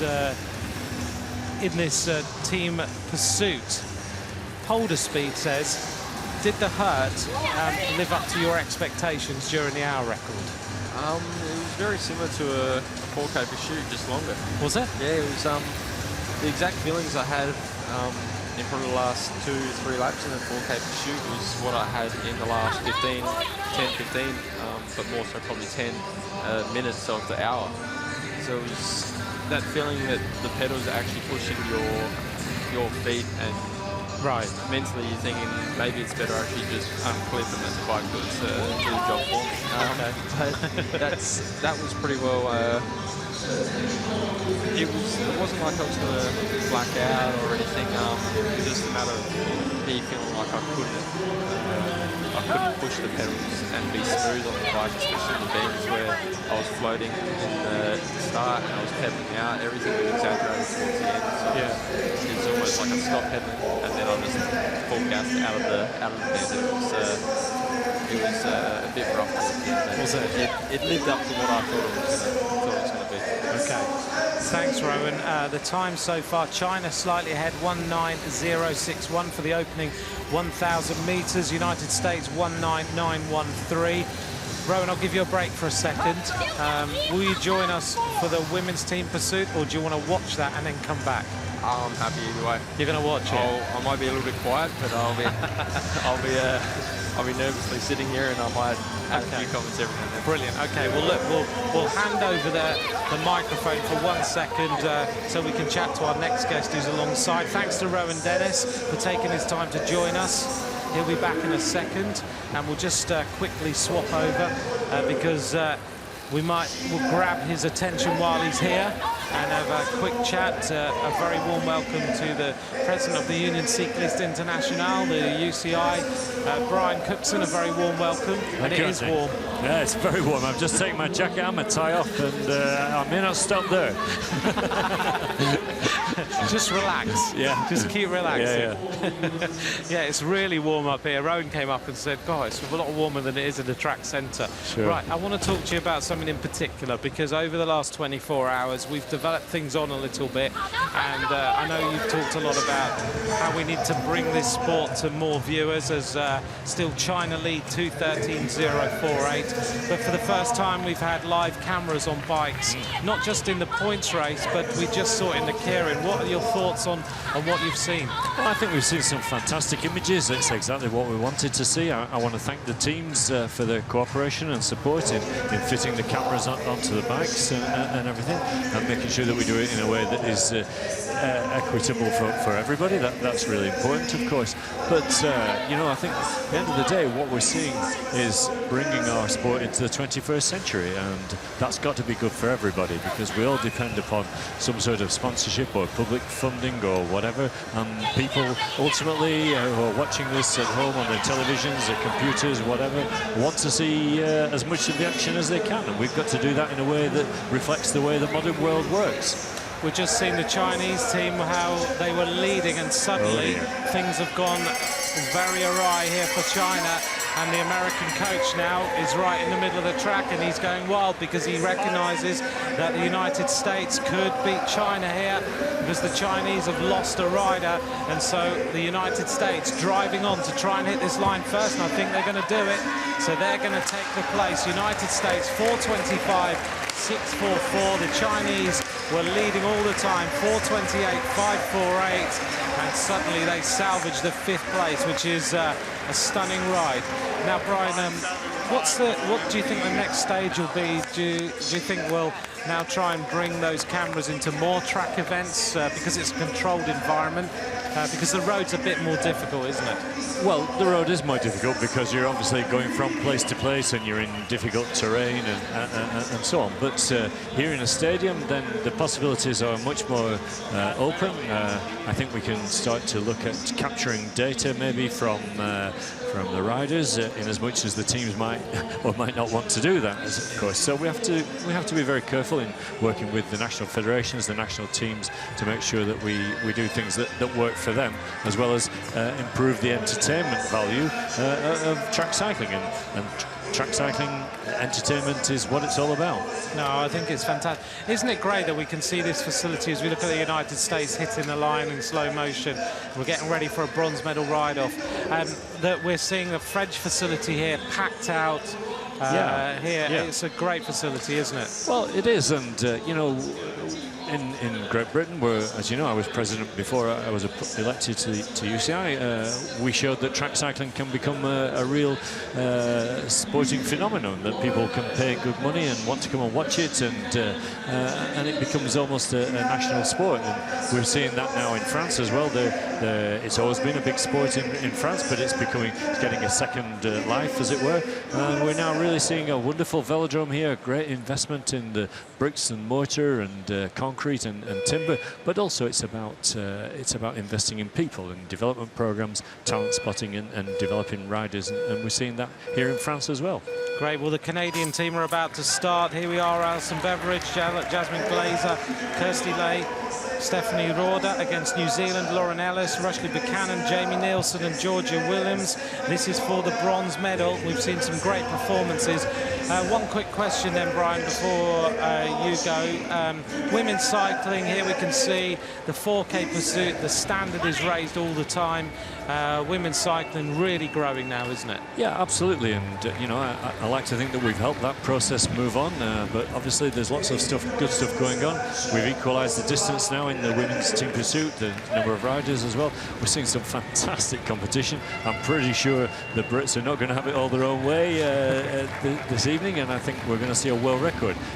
Do you? That's your absolutely prediction? do. That's my prediction, and we'll see who comes out on top. But either way, I think we're going to have a great competition. Great. Well, the prediction is a world record from Brian Cookson. You know, earlier on today, Brian, myself, Rob Hales and a couple of others predicted that we wrote down our predictions for the final, and they're all on a piece of paper. Oh, that's good to hear. And we're seeing some great times in the men's events as well, of course. And more and more teams in both men's and women's events being very, very competitive. And that's great to see. Fantastic. Brian, it's always a pleasure to talk to you. I'm sure we'll talk to you again during the racing. Brian Cookson, the president of the UCI, as we look here at Canada in 19027. Thank you very much, Brian, for joining us. New Zealand at 19825 as we get ready for the run into the final this evening. Rowan, so very quickly, look at this pursuit here. Give us your insight on the track. These women's times are getting faster and faster all the time, aren't they? The Canadian team, 19027. They are getting more and more well drilled, and they're now dealing with the 4K, aren't they? Yeah, and the four-person swing up as well is a huge benefit to obviously saving energy when you come off the banking. When you nail that, you actually get that whole straight. If you nail it properly, it feels like you're not pedaling, and you're just getting sucked along by the three other riders in the team. So it's once they sort of master that, I've no doubt they'll start going 410s or I might be reaching a little bit here, but just under 410, I think eventually they will. Maybe after Rio, you'll see some quicker times around there. Fantastic predictions going on. We think the world record could be in danger tonight in the final. This is the bronze medal. Canada then 2:11.700 as they continue with this effort, and New Zealand 2:13.500. The Canadians faster on the track so far as we get towards the 3,000-meter point. And here we go. Are they going to do it? They can see the New Zealanders in front of them. And we're looking here at the New Zealand team being caught almost by the Canadians, who really are motoring now. They are inside the same straight as these riders. Canada are about to lose a rider. They're going to come down to 3 as we run in towards the finish line. And it looks to me at the moment like the Canadians are going to get the gold medal. But don't take that as read, because anything can happen on the final couple of laps of this race. 3:14.487 through the 3,000 metres for Canada. New Zealand still with 4 riders intact as we head towards the conclusion now. And Rowan, when you get down to the last 3 riders like this, how much different, how tougher is it for you being on the back of the string? I don't think it's going to be going through their mind at all at the moment. When you get them in sight, especially this close to the finish, you generally lift a little bit more, and it doesn't matter if there's 3 or 4 people there. You're riding on adrenaline. So obviously they'll feel it now, but yeah. Canada hit the line. They have finished in 4:17.824. What a ride by Canada. 4:17.825. The world record 4:16.552. They're only 1.3 seconds outside the world record. Yeah, I think it's this final's going to be pretty close, but I'm feeling that the Australians, I'm not trying to be biased here, but they've been finishing with 4 every round, and the Great Brits have, obviously they are the favourites, so they haven't been beaten in 5 years. So for us to get one up the year out from Rio, that'd be huge for the Australian team. Yeah, it would be, wouldn't it? There's been such an interesting tussle in the qualifying. Right, I know that this is going to be quite difficult for you to sit quietly and watch, but we'll turn your microphone off, and if you feel like speaking during this final, turn it on, okay? But let's just run through this. Great Britain are about to race against Australia. Great Britain with Katie Archibald, Laura Trott, Eleanor Barker and Joanna Rousel. And of course, you know the team very well, Rowan. Annette Edmondson, Ashley Akudinoff, Amy Cure, and of course Melissa's in this as well. Yeah, she is. A little bit nervous at the moment. How much how much does it mean to a rider when they're this close potentially to winning a gold medal? What's the build-up like for them? They're pretty relaxed actually. So I'm staying at the same hotel, and they all looked pretty relaxed in the car this morning on the way to the track tonight. They were acting like it was just training day, so that's always a good sign, and hopefully that reflects on the track right now. Okay. Rowan, turn the microphone on and off as you want to, and I've turned it off for you now, just so you can get into this. If you feel like butting in, just butt in. Here we go then. This is the final of the women's team pursuit. There is a feeling in this velodrome right now that the world record will go. The world record is 4:16.552. The Australian team, as Rowan said, have actually ridden every single round down to 4 riders. Great Britain lost a rider in the previous round and still went very, very close to world record schedule. This is the big guns that race against each other. We'll see in the opening 1,000 meters how they do, and we'll see just how they're doing in terms of technically. To me, Great Britain still look like they're not quite as tidy. One rider is always hanging slightly off the wheel, leaving a little bit of a gap, as you can see. Australia, to me, look very, very good as we race through the opening 1,000 meters, and Australia are quickest in 1:7.518. I'm going to ask you a question now. The opening 1,000, how did that look? Actually, 1:75 is...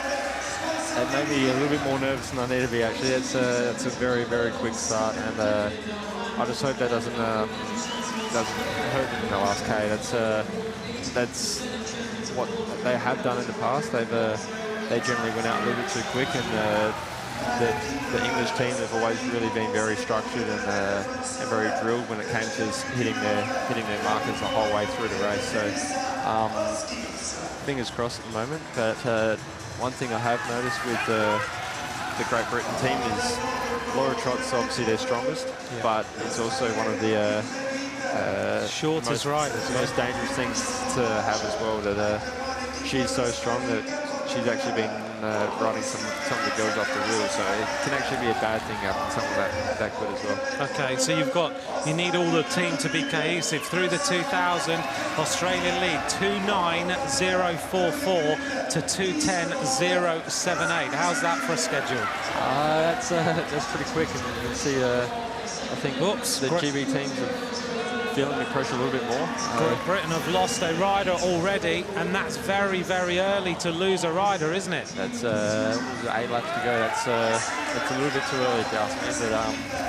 But like I said, if Laura controls her power, it can actually not be such a bad thing, and you can actually come back from it. Jo Rousel is the rider who's gone. She did the same in the qualification.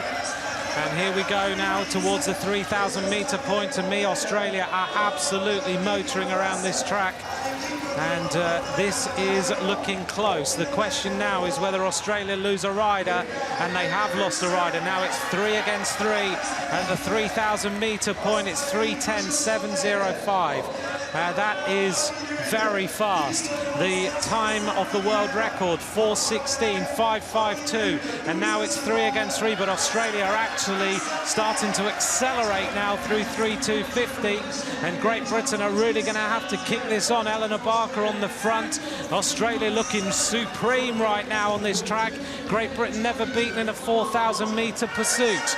In the women's competition, it is neck and neck between these riders, and it's Australia who are still ahead. 4:13. This is a 4:13 ride. 4:12, 4:13. Whoa, this is going to absolutely blitz the world record, and Australia now losing a wheel. It's very slightly, as Rowan says. This is going to be very, very close. This is world record pace from Australia.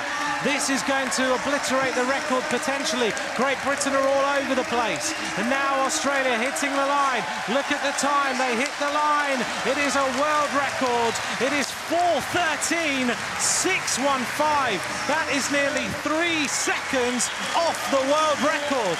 That is absolutely incredible. 4:13 is the world record. 4:13.615. Great Britain 0.1 outside their world record of 4:16.552. But that's blitzed it. Goosebumps. It's very impressive. They've come a long way in the last 12 months, that's for sure. I've been out training, obviously not training with them, but I've seen the work they put in, and it's been huge. So for them to pull off today is absolutely amazing. That's incredible, isn't it, Rowan? How proud are you of Melissa? I'm very, very proud. I can't really say too much at the moment, but I'm sort of stumped for words. Well, I'll let you enjoy the moment. If you need to go, and then you can come back and join us, all right? Thanks very much. Rowan Dennis, well, he's got a smile all over his face, of course. His girlfriend, Melissa Hoskins, in the team. 4:13.683. He's going to go and see her. He's smiling away. That is some ride. Australia have reset the record books in the women's team pursuit. 4:13.683. What a performance. It was technically supreme.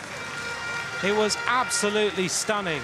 They lost a rider just before the end, but they have now reset the record books. It was 4:16.552, but this team absolutely blitzed it.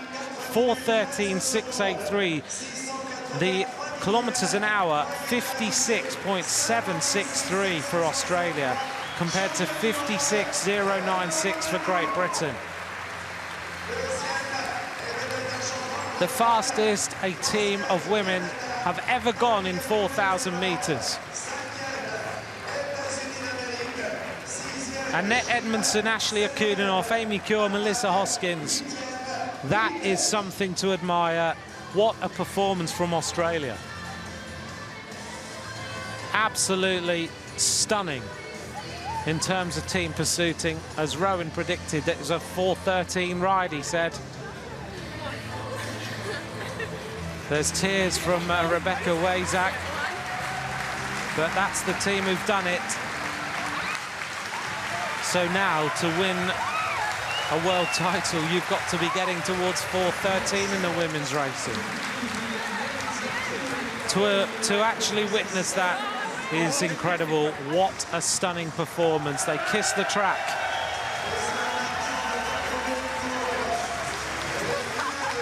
We knew that the world record was on, and the Great Britain team go over to give them congratulations, because I think they just know how impressive that performance has been. Laura Trott, the first to go and say well done. Well, for Australian fans out there, what a team pursuit that was.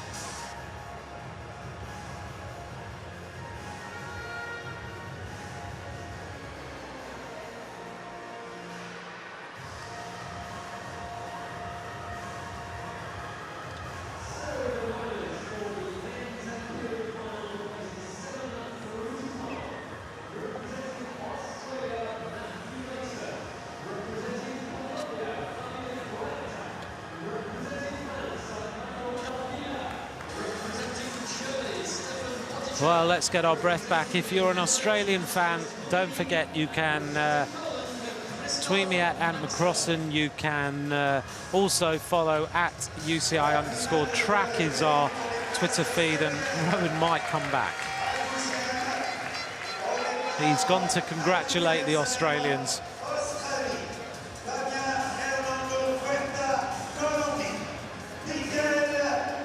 Well, he called it, didn't he? Said it was a 4:13 ride. He didn't want to say too much.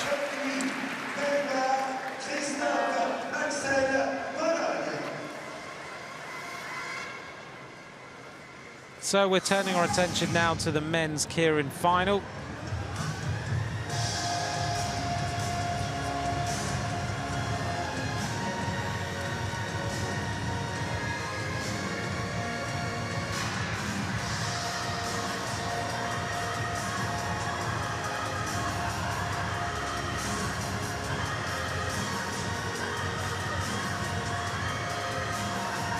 This is for the 7th to 12th places. Just to update you on what's coming up later, we're going to bring you the men's scratch final, the men's team pursuit as well. More finals will be decided. So this is for 7th to 12th places.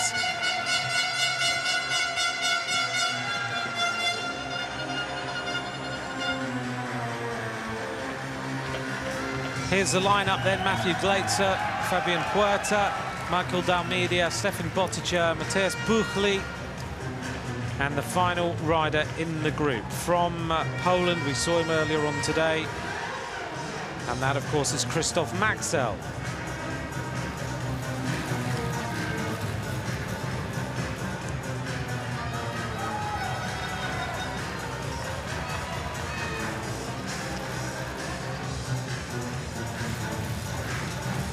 Eight laps of the track, the Derny bike on the front, winding the pace up. We always get asked, what's the point of the 7th to 12th? Well, it's all about qualification for Olympic Games and World Championships.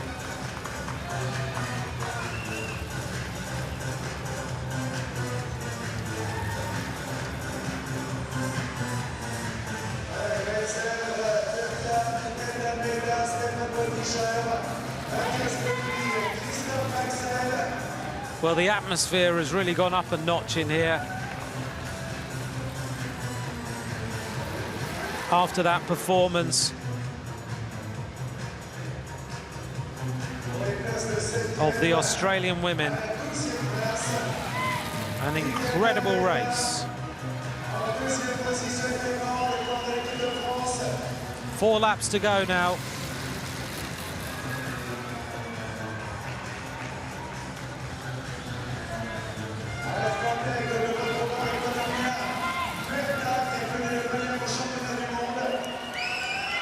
Now the Derny bike peels off. 2.5 laps remaining. And it's the Polish rider who makes the move on the outside, Krzysztof Maxel. The fastest flowing fluo socks in the world. Hits the front. Stefan Botica fighting hard to try and get this 7th place. He accelerates. Puerta squeezes through that gap. And now we're heading towards the final lap. Who's going to finish in 7th place? Botica is right on the front for Germany, being tackled on the outside by Fabian Puerta, and Puerta takes 7th place. Botica in 8th, Buchli in 9th, and Matthew Gleitzer in 10th place. That's the rundown of the minor places in the Keirin.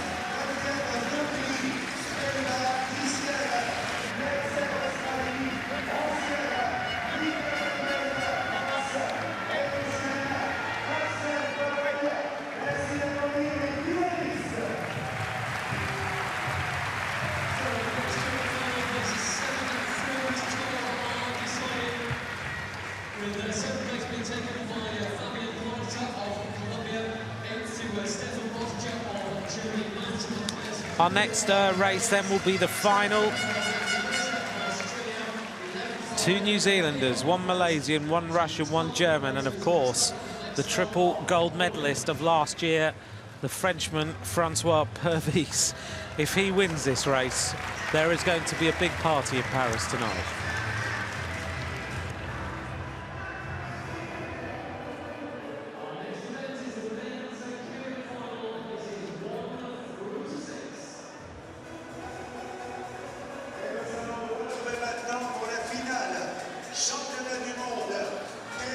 Francois Pervis then leads the board here as we take a look at him. Total focus.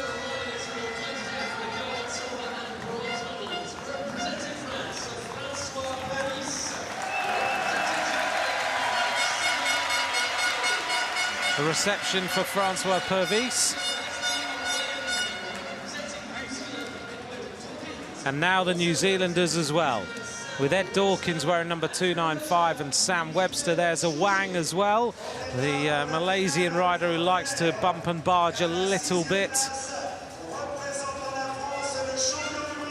And the German rider, Maximilian Levy's got a warning after the last round. But the French are going to go a bit nuts now. This is going to be party time if Francois Pervis can recover from that massive crash he had a few weeks ago to win the world title. Rowan's back with me next to me here in the commentary box. We're about to get the Keirin underway, but we'll just get them off the start line, and then maybe you can give us the reaction to the Aussie camp.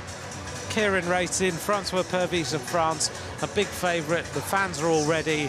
They want the gold medal, another one after last night and the New Zealanders. But I guarantee you that the man who looked the most unhappy, and that's an understatement, on the podium last night, Ed Dawkins, I think you're going to see a bit of a fight. He's not going to let a Frenchman beat him here on this track. Right, so 8 laps of the track. Rowan, what's the reaction of the Australians? They're pretty happy at the moment. I think there's a few tears going on down the middle of the track, but at the moment I'm sweating a bit. I had to run back down and back up in this heat. It's pretty hard up here, that's for sure. Yeah, did they expect, so now give us the real story, did they expect to do 4:13 in a final like that? No. I heard Gary say he's about 3 seconds off his schedule. Really? So they were well and truly below what they thought they could do, and that's a good sign. It's recalibrating their what they believe they can do, and basically taking huge steps in the last 12 months. Like I said earlier, it's they've put a lot of work into this, and to come out and do such a great time as well, it's really impressive. No, it's very, very impressive. So we're on board here with the cameras, the live cameras of the Keirin race, which is on the back of the bike of Francois Purvis. We can see the Russian rider here, Shershin. Ever ridden a Keirin? Actually, I did in the Christmas carnivals that was first year 19, so 2007, 2006, December, right. actually. Yeah. I was well and truly out of my league, and I got flogged. I'm all right for an endurance when it comes to endurance rider when it comes to a sprint, but these guys are a whole new level. It's their power output's 2,000 plus, whereas I'm lucky to hit 14, 15 when I'm super fresh. So it's completely different ball game. Here we go then, 3 laps to go, in fact 2.5 to go. And now is Purvis going to win this world title. He's going to the front. This is going to be really close. A big move on the outside. Maximilian Levy is trying to go with this one. Purvis is going to leave this late. He is almost coming up to the wheel. He's leaving a gap so he can drag race his way back onto the wheel. Levy is there. The French are going absolutely nuts in this stadium. Francois Purvis working hard. It's a big, big challenge on the outside from the New Zealanders. He's getting out to the line. Francois Purvis, look at this. The world title goes to the Frenchman. And the entire stadium have lifted him round this track. What an atmosphere. Francois Purvis is the world champion. Oh, he absolutely smashed it. Superb racing. You can't see the track anymore. What do you think of that, Rowan? That was amazing. That was pretty exciting. It's always good watching Keirins. Obviously, the endurance races are always good, but it's like a the fight out there. It's always an exciting race. The sprints, and like I said before, they're a whole different breed of animal, and the best part is, not the best part, but it's always interesting to see little tussles, and sometimes there's a few spills in these Keirins, but that's what makes it so exciting. It does. Francois Purvis is the world champion. Look at this. The tricolour is out. He's riding around the track. Oh, when he's on the top step of the podium later, there is going to be, everyone's going to be singing a national anthem. He is now the darling of the French.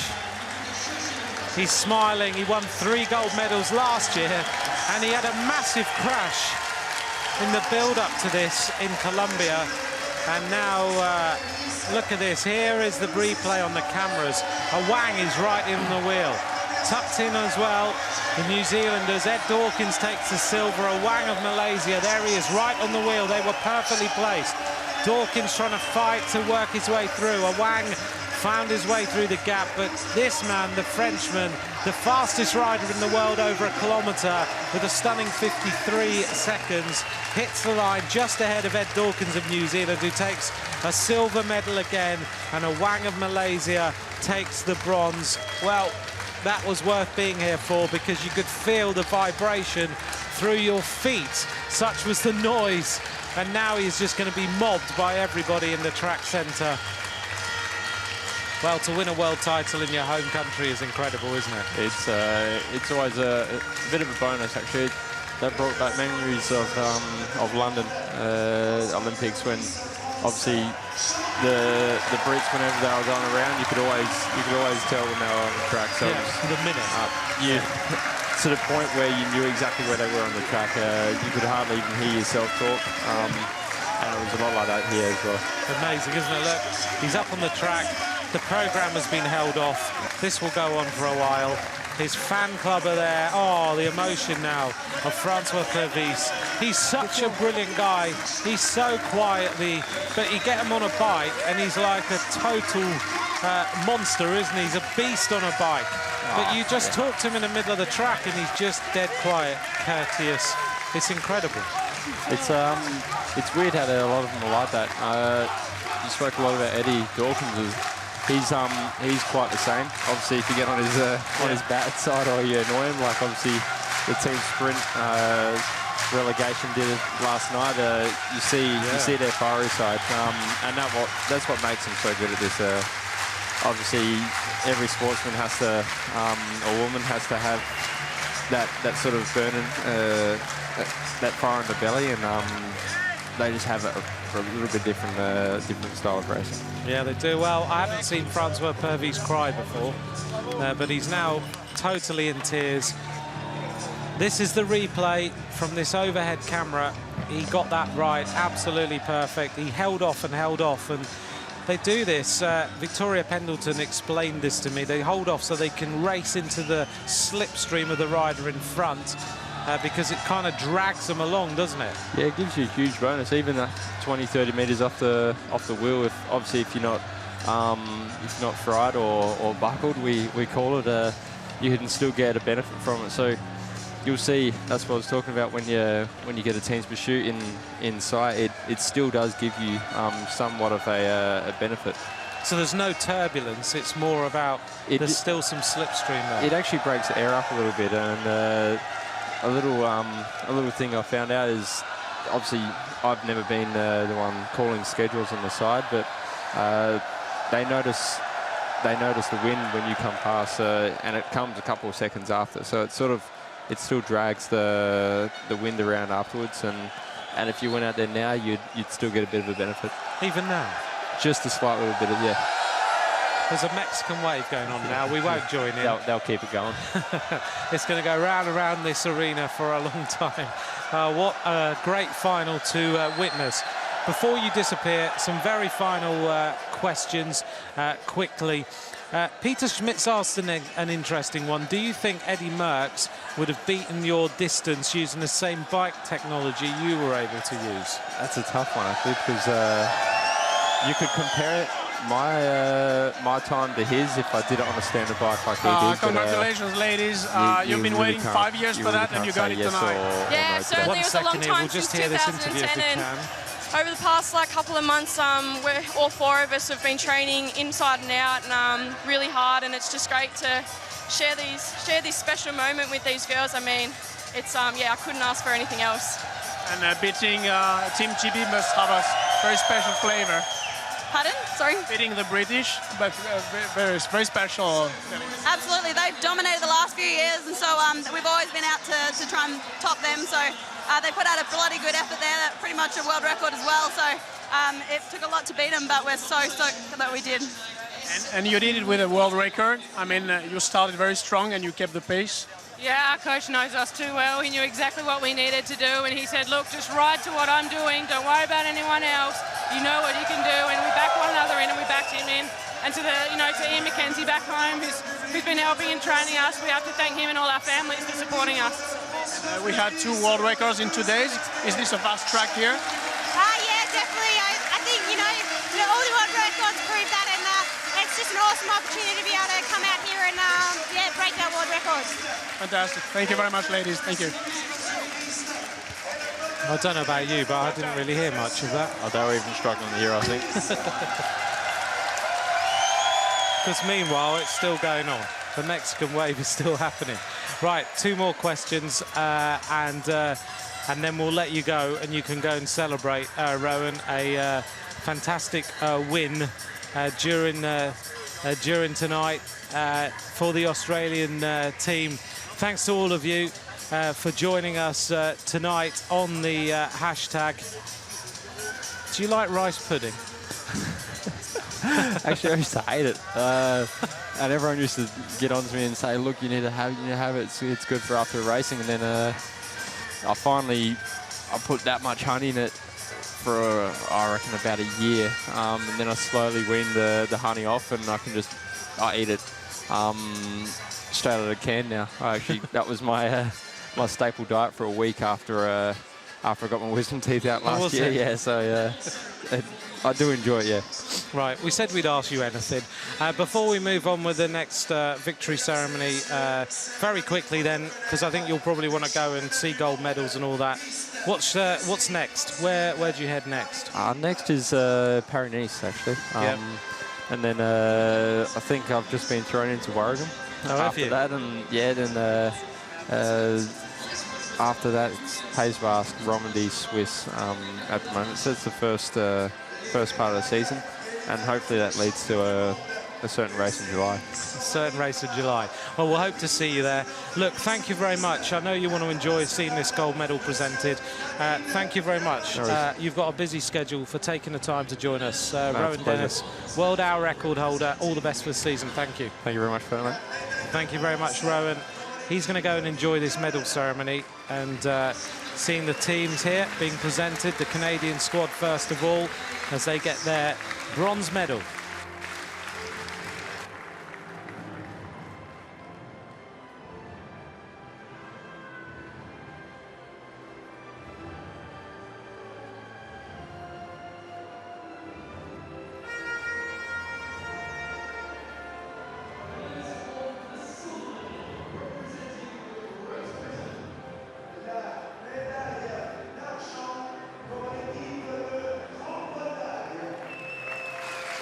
Thank you very much to Rowan Dennis for taking the time out of his day to join us here for this evening. A very special night for Australia as Great Britain get a silver medal that they're definitely not used to getting. Katie Archibald, Laura Trott, Eleanor Barker and Joanna Rousel.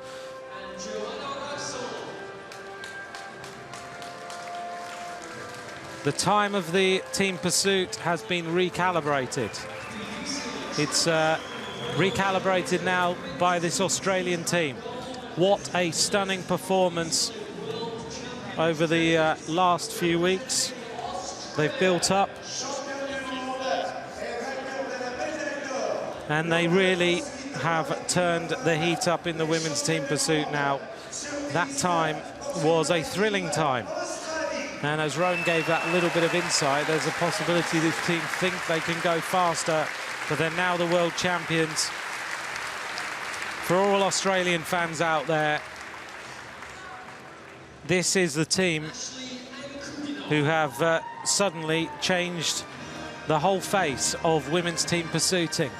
Joanna Rousel looking at the rainbow bands, and I think Jo, knowing what Jo is like, she is just imprinting that on her mind, and she will use that as her focus. I don't think I've seen Laura Trott that reflective for a little while.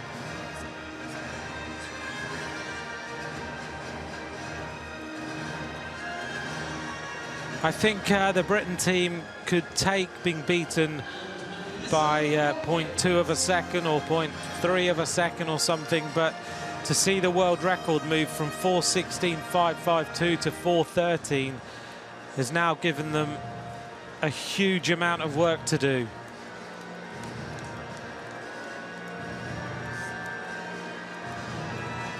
So the Canadian team with the bronze: Alison Beveridge, Jasmine Glazer, Kirsty Lay, Stephanie Roda. The team of Great Britain: Katie Archibald, Laura Trott, Eleanor Barker and Joanna Rousel. But the world champions in the rainbow bands are Australia: Nettie Edmondson, Ashley Akudinoff, Amy Cure, the world points race champion of last year. Will she forego that last night to win a world title tonight? And of course Melissa Hoskins. They are now the fastest women in the world. So the flowers being presented.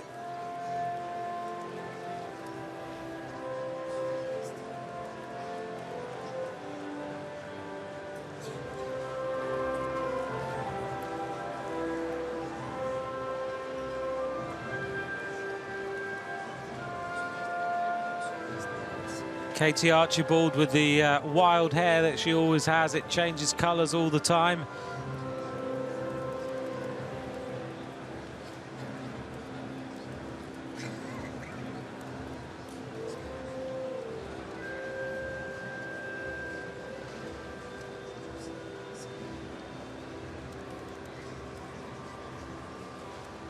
And a very, very proud Anna Mears as well, as she watches the team there. She'll have been training all the time in the same velodrome as this squad. And I think the Australian team, when I spoke to them this morning, I spoke to Matt Gilmore, and he said they would just race it, and if the world record came, the world record came. I think, judging by his reaction this morning, they kind of knew that today was going to be their day. Here is a national anthem.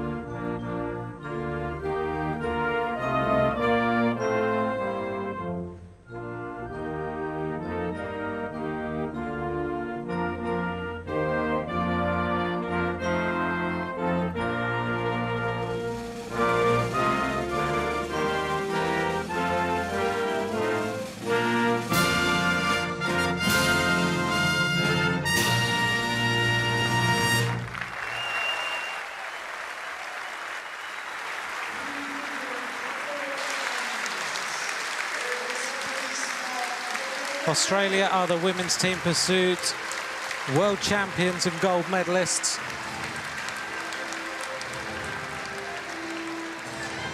And please, if you're watching and you get a chance, thank Rowan Dennis on his Twitter feed for taking the time when he's so close to the beginning of a very important season for him on the road, and having done the world hour record as well, for just coming here and chatting to us and giving us some interesting insights as to what team pursuits in our records and everything else is all about.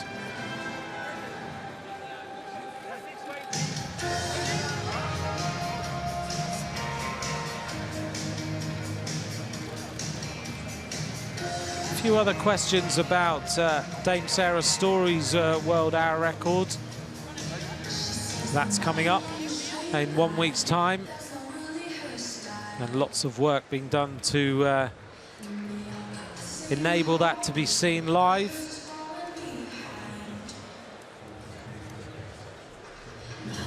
Men's scratch race coming up now, and the first woman to go for the world hour record since it was broken and set by Leontien van Moorsel will be Dame Sarah Story. She unveiled her bike just a few days ago, riding a sleek Ridley bike with all the aero attachments. And in fact, sitting in front of me not far away is Rob Hales, who's actually designed her aero bars, because of course Sarah, as a Paralympian, has to have specially adjusted bars that she will ride. And they've got to be as light as possible and as strong as possible and as aero as they possibly can be as well.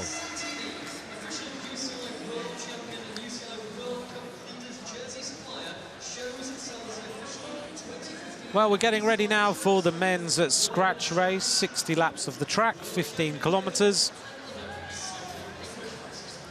And coming up, if you're wondering what else is happening tonight, the men's scratch race and the men's team pursuit finals as well will be happening.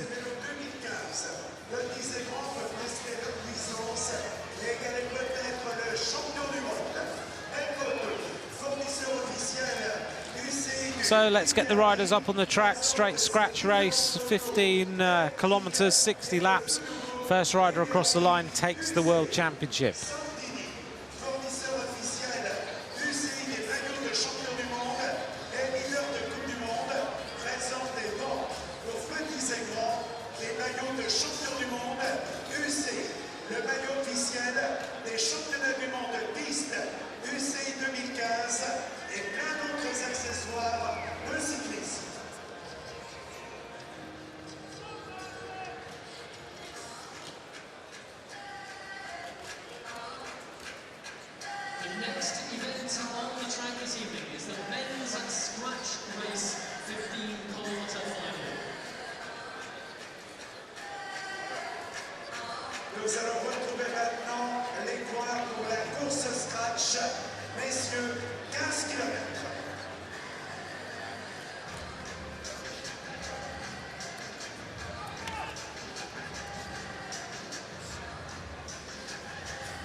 So the riders now lining up for this scratch race, and we'll introduce them and get this race underway. I think it's going to be an intriguing one.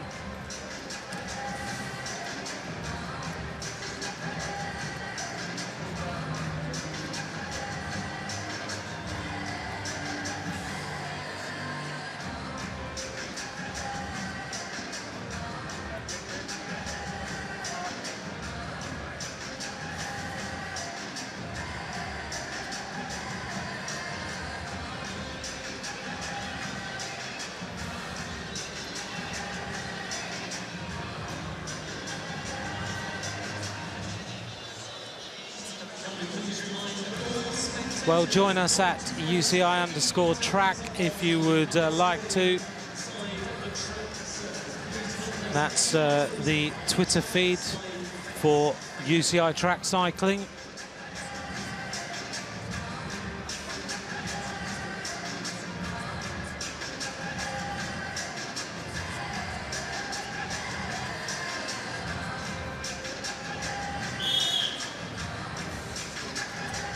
Here we are then, we're underway, and we'll just run through the riders once we get them up on the track. No frills in this race, it's just a straight 15 kilometers. First to get there is the winner, but of course you have to be vigilant because if you take a lap, then of course you're 1 lap ahead, and that's as simple as it gets.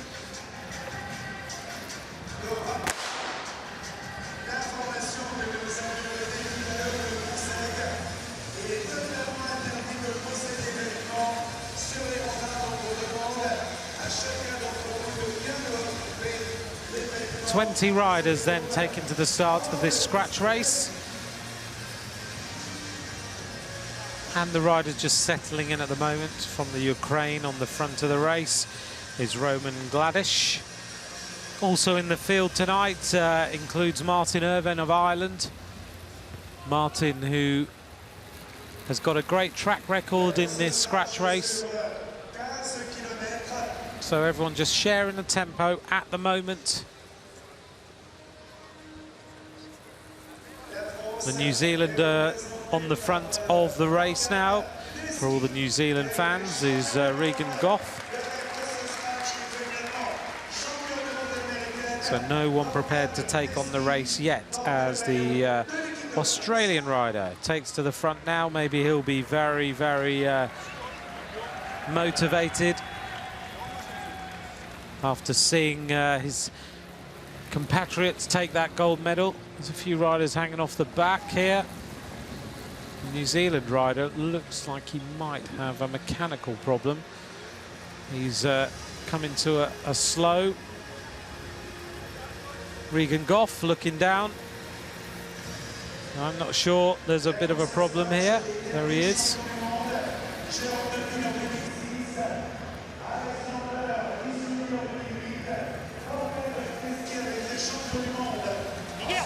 Just keeping an eye on Regan Goff because he's slowed right up. He's right at the back of the group. Martin Irvine, you can't fail to pick him out, can you? Bright yellow shoes, green helmet. Whoops, nearly a touch of wheels as the Italian rider moved to the top of the track. And that's Alex Putazzoni. And now the German rider hits the front. What is going on with Regan Goff here? Maybe not feeling too good. Bit of a smile from him.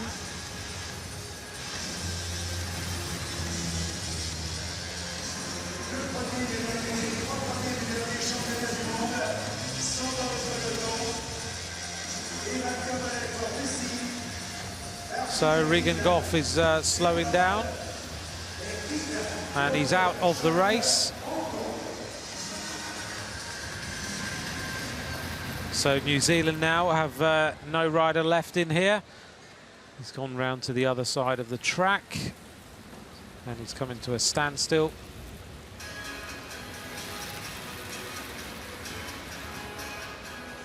Race over for the New Zealander. Don't know whether he's sick or whether he's just riding so he can ride one of the other events.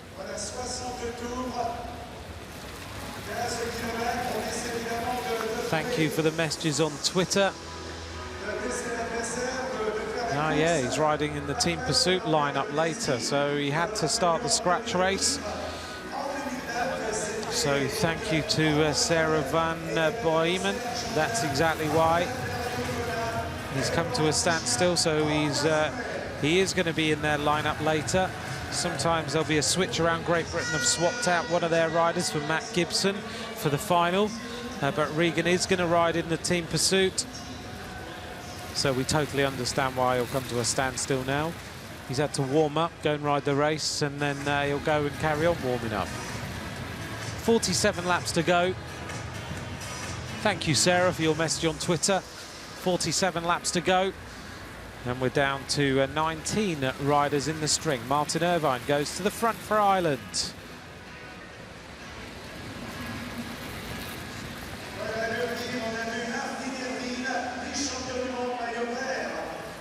Polish rider setting the tempo, Adrian Teklinski.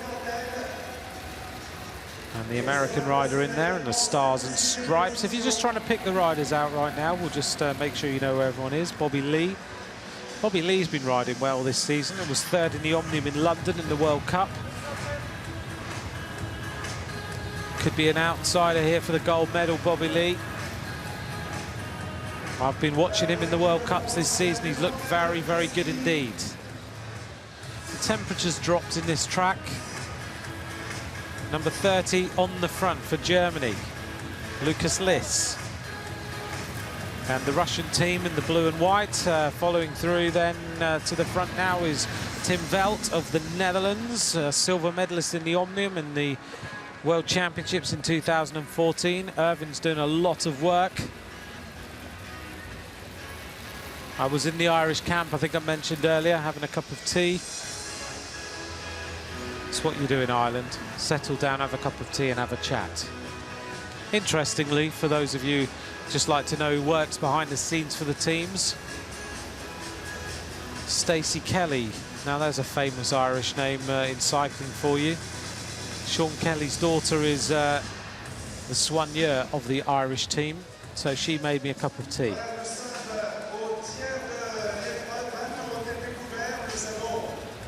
And I know the Irish, the Ireland team think there's a possibility of Martin trying to win this one.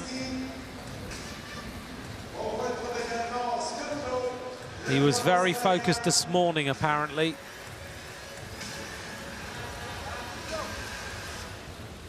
Swinging up the track then, the British rider. That's Matt Gibson. Now, so Matt isn't going to be switched into the team pursuit, then he's still in this race. There's no way that he'll ride the team pursuit now, so he's in the scratch race lineup. I hadn't picked him out. I didn't know whether he'd taken the start, but he's in here now. And he's near the front. He's one of the youngest riders in the Great Britain team. Very, very talented.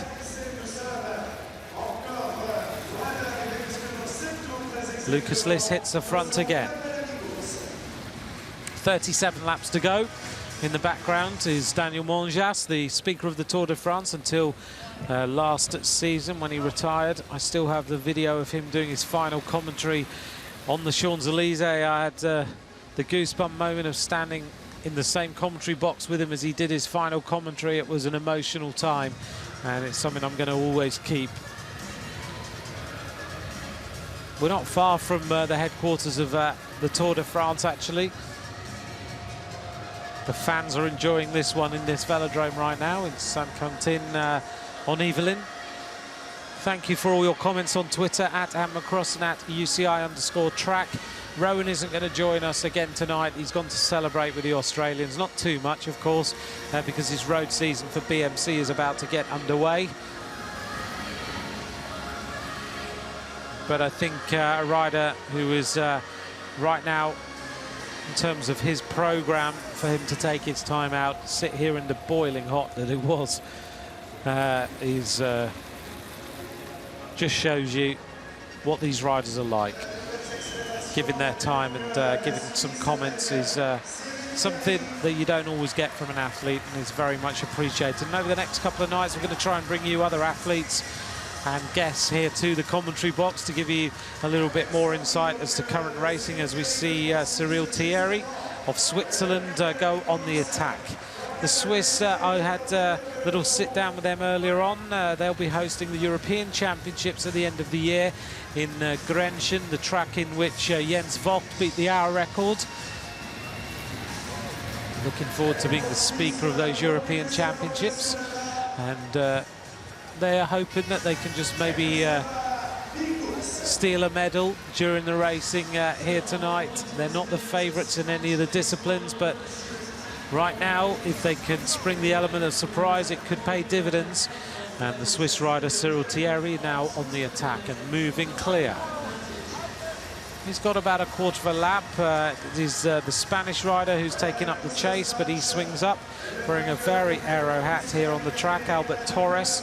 You'll recognise his name, I'm sure, if you're a big fan of cycling. The Madison World Champion previously, and an individual pursuit European champion.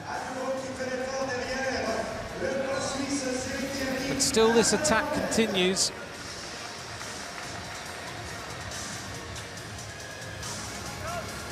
Cyril Thierry off the front of the race. But the gap is starting to close, and it's Lukas Liss of Germany on the front who start to close the gap. The work being done. Now the Czech Republic rider, Jiri Hochman, stage winner in the Tour of China, does a big turn to try and bring this race back together, and Cyril Thierry has decided that it's not going to happen, so he goes to the top of the 8-metre banking, and Martin Irvine also swings over. Meanwhile, it is the Dutch rider Tim Velt who goes to the front. You kind of get a feeling this could be a bunch sprint here. 25 laps to go coming up. The Australian rider in the mix now, Scott Law, the 24-year-old from Wollongong. He lives in Wollongong. Little trio moving clear of the front of the race.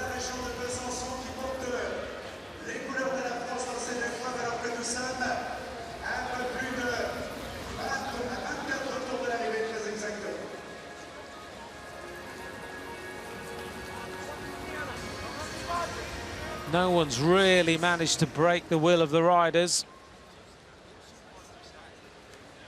And now a little bit of an attack, and it's Bobby Lee of the United States of America who makes a big attack. He's a powerful bike rider, this guy.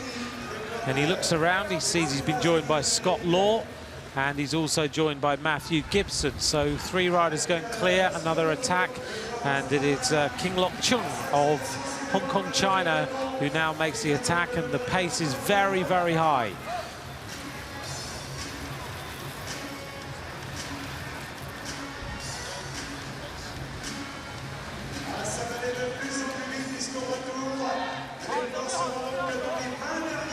Bobby Lee about to be caught, but he decides to go again. I've seen him do this a couple of rounds of the World Cup ago, where he just got caught and then just managed to find the strength to go again. And it is King Lok Chung who is going across to him from Hong Kong, China, the bronze medalist in Cali last year. So a dangerous duo now at the front of the race with 20 laps remaining. It is Albert Torres who senses the danger, who tries to go across, and the Ukrainian rider also, Roman Gladish.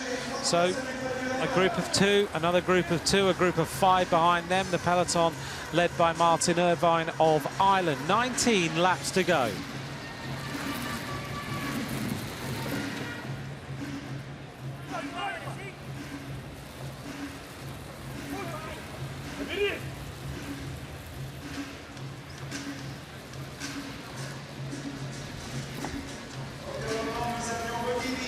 ...17 laps to go.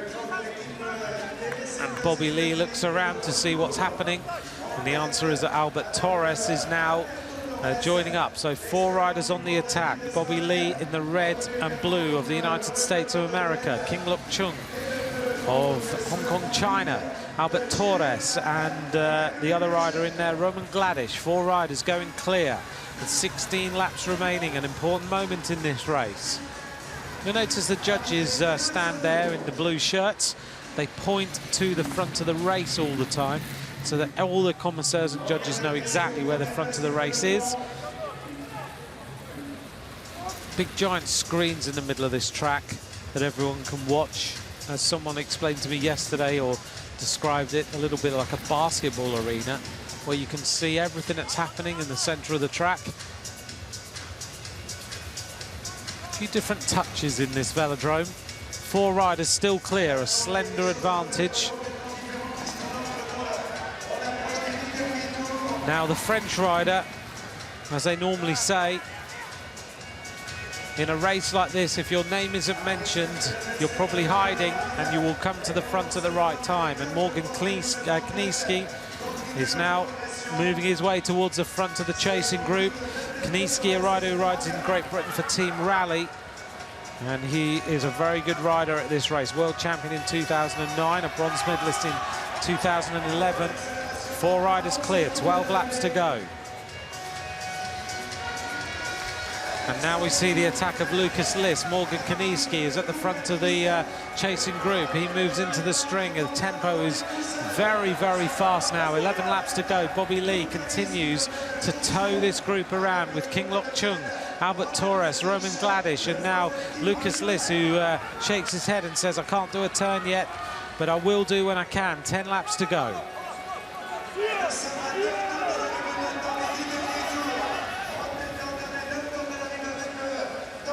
5 riders clear. King Lok Chung misses a turn.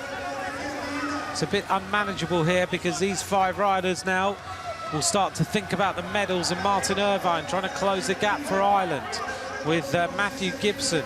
Lucas Liss kicking on at the front of this group of 5, but the tempo now goes out the front of the race. They're going clear. Tim Veld goes to the front now, and Morgan Kniesky wants the gold medal, so he's going to chase. Bobby Lee still at the front of the leading group. 7 laps to go. So now it's an important moment for the peloton because they don't want to exert too much energy and close the gap too early. But if they leave it too late, the medals will be decided between this group of 5, as Albert Torres, who's a stunning track rider, is a former national under-23 champion as well. He's in the group. 5 riders still clear. 6 laps to go. And it's the Russian rider who now goes to the front of the peloton. Ivan Kovalev, the gold medalist in Cali, the defending champion. And Kovalev doesn't want to give up his title. He looks around to see everyone else. Morgan Kniesky puts in a massive turn. Martin Irvine looks around to see whether Tim Veld's going to help him. Kniesky trying to close the gap with 5 laps to go. Tim Veld also coming back. Matthew Gibson looks around. They've just not committed to bringing this back. And now a big attack at the front of the chasing group. A group of riders about to be caught, and it is the defending champion, Ivan Kovalev, who is going across to the 5 riders. And now Matthew Gibson makes an attack. He tries to go clear as well. The Belgian rider doesn't react. Gibson trying to go across the gap. Can he make it? 5 riders still in the lead. It is flat out in this race now. Albert Torres is the leader. It's Roman Gladish in 2nd place, but last year's winner is going to make it across. So is Matthew Gibson. This race is going to come down with 2 laps to go to about 7 riders on the track. The Russian rider is almost there.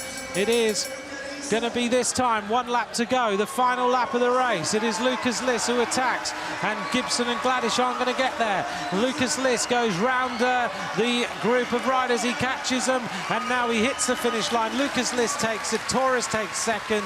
Bobby Lee takes 3rd. Time to absolute perfection, and in 2 nights Germany have won 2 gold medals. Stephanie Pohl won yesterday, and Lucas Liss takes a medal here in the scratch race for Germany. Well, they left it too late to chase them down. Lucas Liss wins. Sorry about the caption on the screen. It was maybe about half a lap out, but Lucas Liss takes it. Albert Torres in 2nd. Bobby Lee of the United States of America gives them another bronze medal.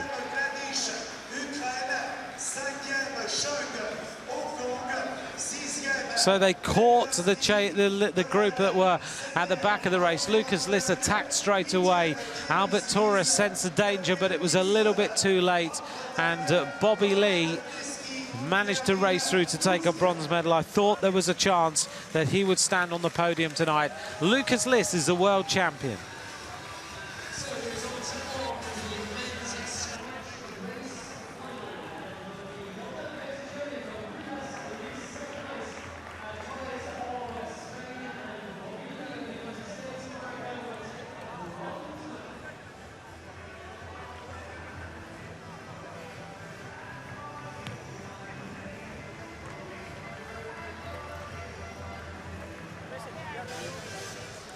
Lucas Liss going to be congratulated now. There he is, all smiles. A fantastic effort.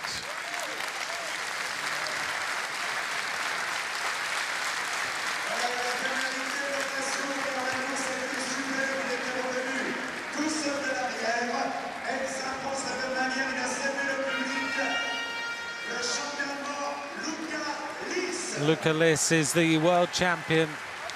Here's the result then. Lucas Liss wins. Albert Torres in second place. Bobby Lee in third. There's the run through of the top 7. Rui Alves Oliveira in 7th place for Portugal. Cyril Thierry of Switzerland ended up 8th. Matthew Gibson in 9th. Butazzoni in 10th. Morgan Kaniski, a former champion, down there in 12th place, as is Martin Irvine in 14th. Meanwhile, in the background, our rider is enjoying the applause of the crowd, holding up the German flag. And there he is. He's going to enjoy this. So we're going to hear now from Francois Purvis, the winner of the Keirin. Here he is, the world champion. Francois, congratulations. You kept your title you won last year. Is this title stronger, bigger than last year? Yes, of course, because about 50-50, because last year it was my first title in Keirin, so it's very, very good. But keep here in France, in my town, in my country, with my fan club, my family, my friend, my public, it's unbelievable. You had quite a bit difficult season this year. That's a good revenge. Yes, because all this winter I had a very bad condition. I never make a very good time in the training. All my competition, very bad result. So in my head, it was very difficult. And I crashed 1 month ago with bad condition. So this last month, it was very difficult for found motivation. But I was the world champion and world champion in France. So I must be motivation. And I can't give up. Few words in French for the French audience, for the French fans. Merci mes fans. C'est voilà, mon fan club sur les 5 jours vont venir à peu près à 350 personnes, tout cumulé. Le public français, voilà, les tribunes sont pleines, ça crie. Là, je vais chanter la Marseillaise avec eux. Ça va être mon plus beau souvenir, mon plus beau moment de ma carrière de sportif de haut niveau. Et franchement, merci à tous. Thank you very much. Merci beaucoup. Félicitations.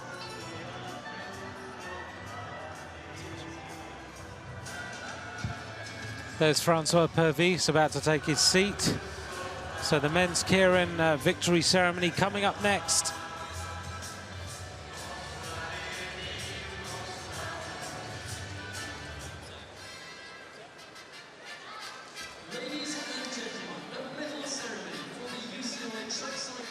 Well, as Francois Purvis said,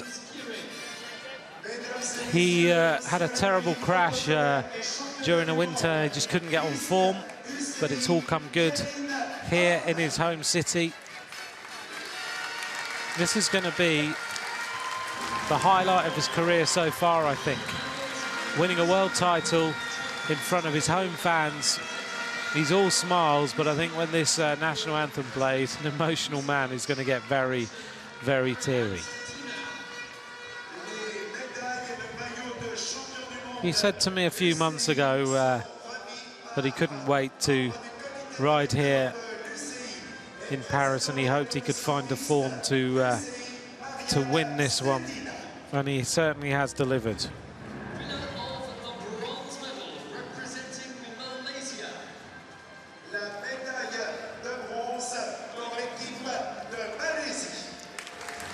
Well, it's nice to see a Wang of Malaysia on the podium. We so often see him as a fierce competitor, just not manage to pull off the medal. But this time he's on the podium.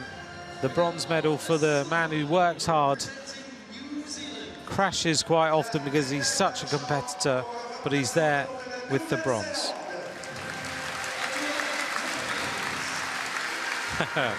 Ed Dawkins is all smiles tonight. Last night there was absolute disappointment etched across his face. Tonight it's all changed. An individual medal, and very well deserved, and he knows he was beaten by the better man on the night, and he gave it his all.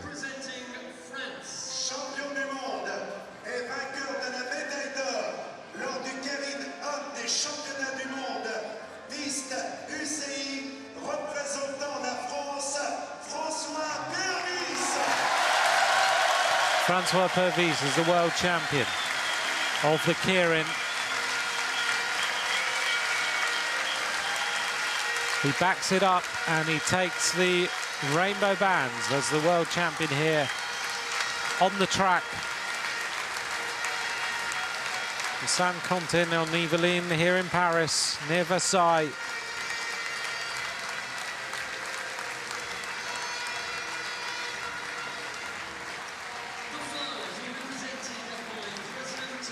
Well, when he won his world titles last year, he came back here and he said to me afterwards, I was so tired, I did so many engagements. Well, Francois, get ready. You're going to be even busier. The whole of France is watching this. And he's about to become the most famous face in France for a few days.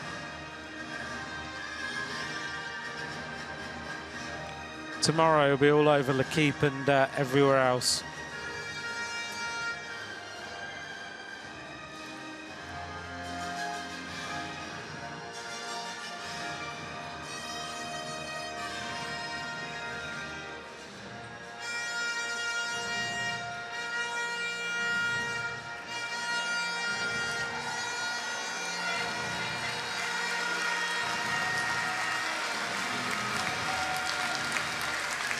Francois Pervis is the world champion. He stands on the top step of the podium.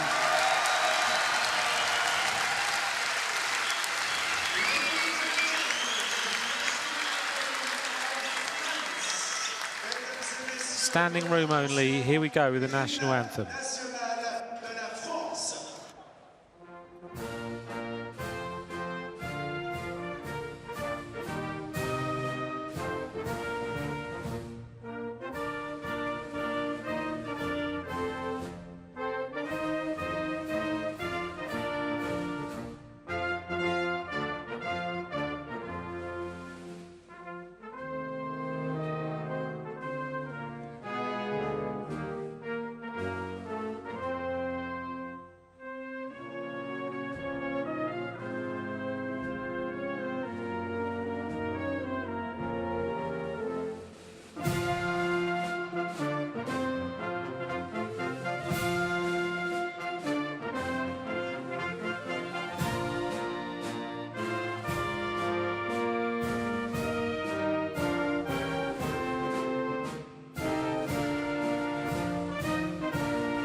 There's our podium then in the men's Keirin.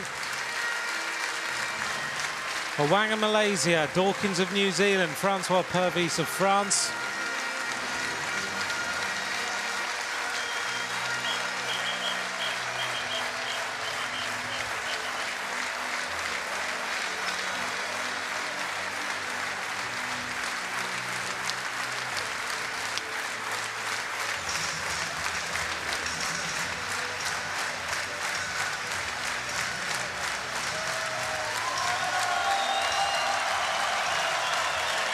Purvis then.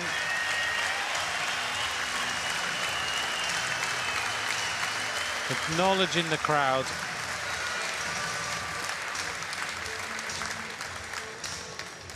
And the photographers getting their pictures now for the papers tomorrow, the websites in a few minutes' time, and they'll be beamed around the world.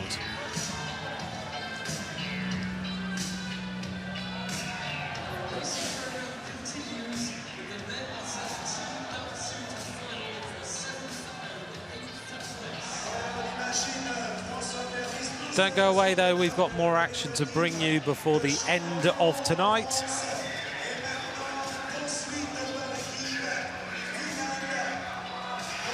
Lots more left to come.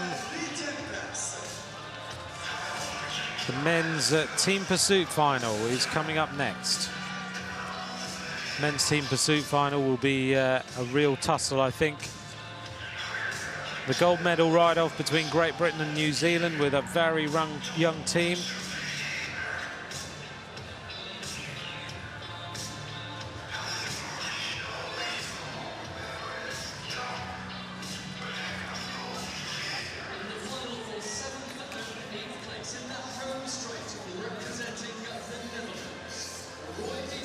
Here we go then. The final, the big finals of the night are almost over, but this is the men's team pursuit.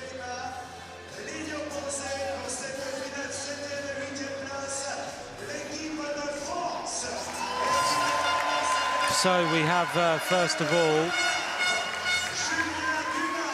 the ride for the 7th and 8th places. And it's the Netherlands against France here.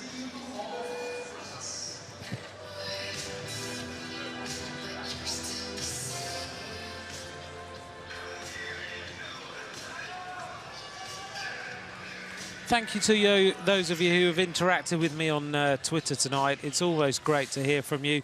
And some of you have a little bits of information I don't have, so I've now been handed the final start list of the men's team pursuit. It's come up on the screen, so I didn't know Regan Goff was going to swap into the New Zealand team until one of you told me on Twitter, which is great. So it just shows you the power of social media. And eventually we get the update and right on cue, ready for the start of the race. Regan Goff swapping into the New Zealand team. The Netherlands now with Roy Peters, Wim Strottinger, Dion Boekebom and Roy Efting. With France, Brian Coquard, Julien Duval, Damien Godin and Julien Maurice. The team of France here. This is 7th to 8th place. And we'll find out which team is going to walk away with the 7th to 8th place in a few minutes' time. The French, of course, will want to keep national pride at its highest level that it's been for a little while, with the win of Francois Purvis. But the Dutch, the orange machine, are hunting them down. So we'll get an idea through the first 1,000 metres. Don't forget, join us at UCI_track or at @McCrossan is where you can tweet. Thanks very much to our guest tonight, to Brian Cookson, the president of the UCI, and of course to Rowan Dennis, the world hour record holder, for joining us here in the commentary box.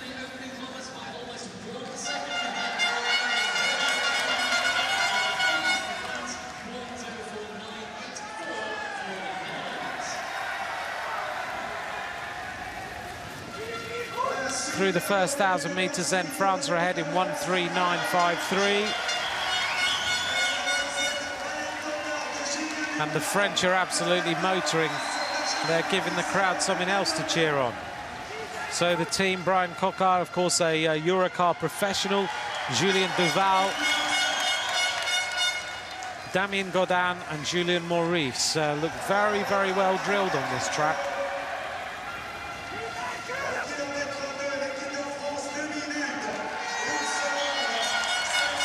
Not far away from me tonight has been Florian Rousseau, of course, who was an amazing individual pursuiter. He's here on the track tonight.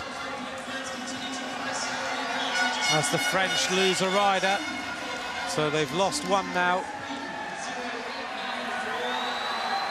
And through the 2,000 metres, France ahead in 2:17.32. They set their fastest time ever in qualifying. So they're looking here to set another very fast time.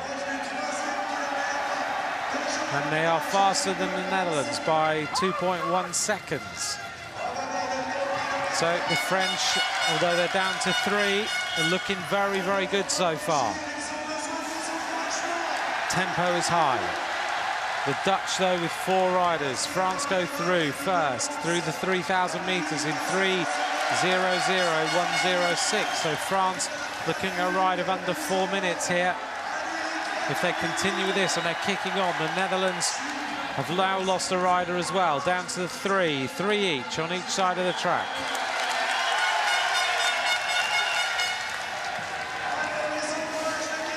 So on the front that time was Brian Coquard, doing a massive turn here for France and bringing them close to the time.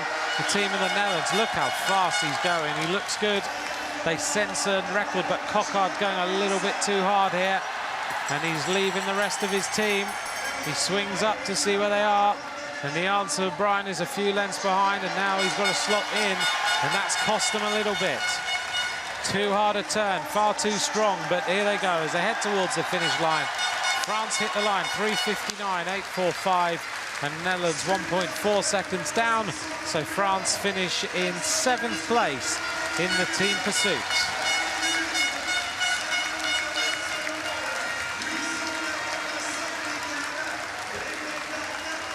Coming up next, the Russians take on the Swiss for places 5 and 6.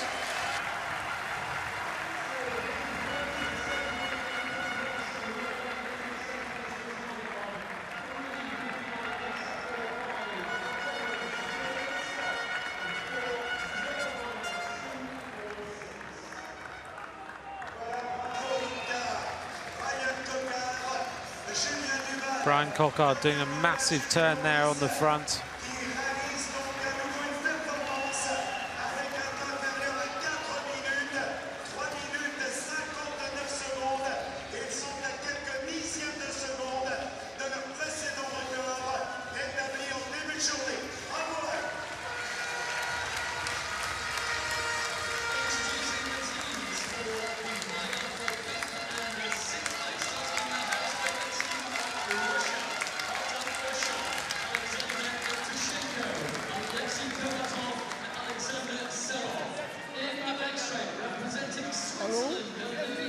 So we're now ready for the next race, and this is for places 5 and 6, Russia against Switzerland.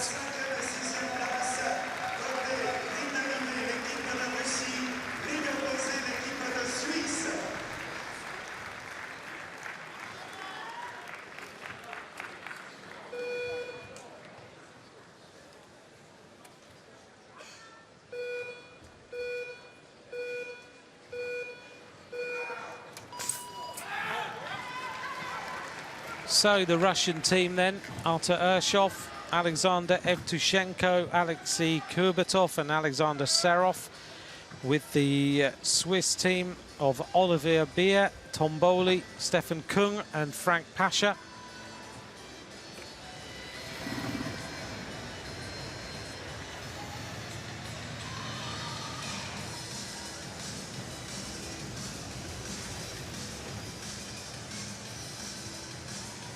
This is about 5th and 6th place now.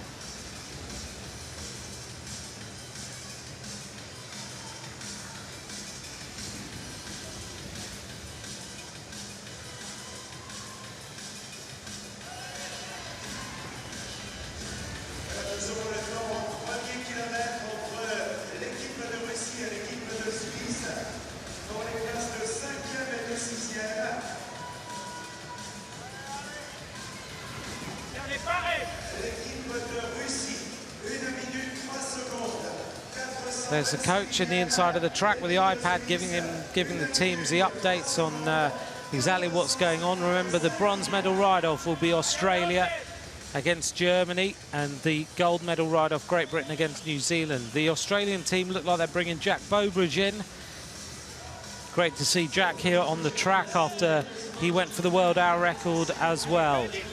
It was a big attempt to try and do that. And as Rowan said earlier, if maybe he just went out that little bit too hard, and he thinks he would have beaten it.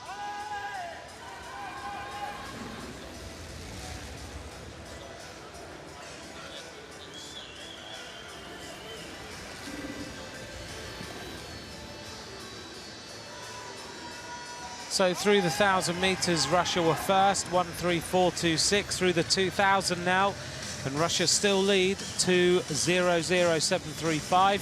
Both these teams going faster than the French and the Netherlands team of earlier.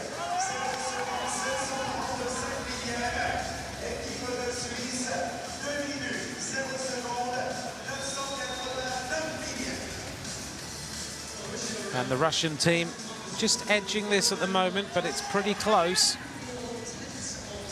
The Swiss team are starting to come back a little bit.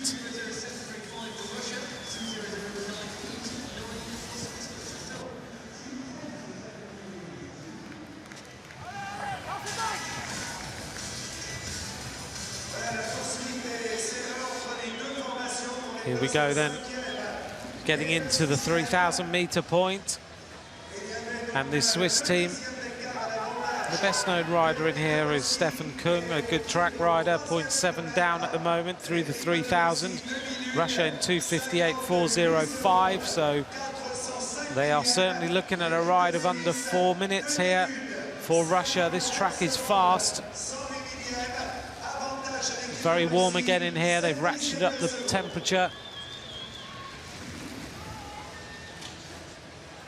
And still, both teams have 4 riders intact as we get towards the end of this race. 500 meters to go. The schedule of both squads, the Swiss are looking a little bit more ragged than the Russians. And they now lose a rider in the last 250. Russia are going to finish with 5. And it's 0.996 now between the two teams. As Russia look like they're going to win this one. They're going to finish in 5th place, and then we'll have the ride-off for the medals. Russia hit the line, and they finish at 3:56.825. An impressive ride by the Russians. So if they're doing 3:56, what are the teams like Australia, Great Britain, New Zealand, Germany going to do?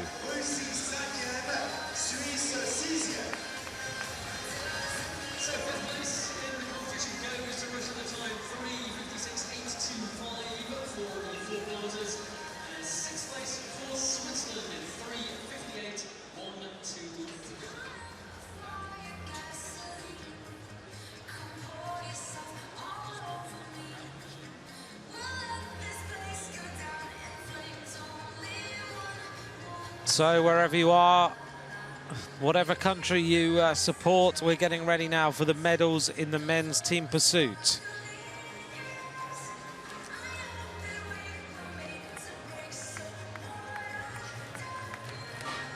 This is going to be the final medals decided of the night. 2 events, the bronze medal, Australia versus Germany, Great Britain against New Zealand.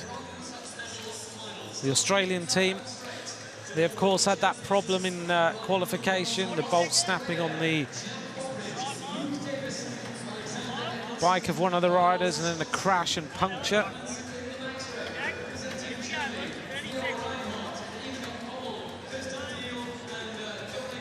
The German team then, Theo Reinhardt, Henning Bommel, Kirsten Thiele, Dominic Weinstein, Jack Bowbridge, Luke Davidson, Alexander Edmondson, Miles Scottson about to get underway.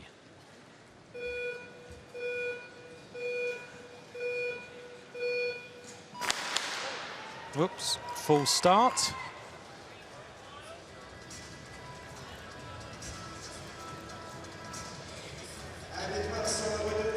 So we'll wait and see what happened there. Looks like a rider went early. Yep, one of the Australian riders went too early.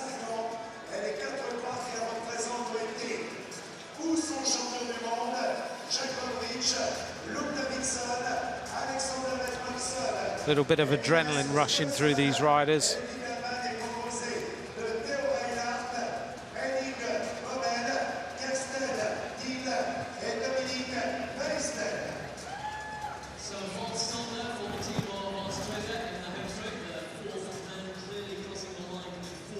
Miles Scottson just going a little bit early then.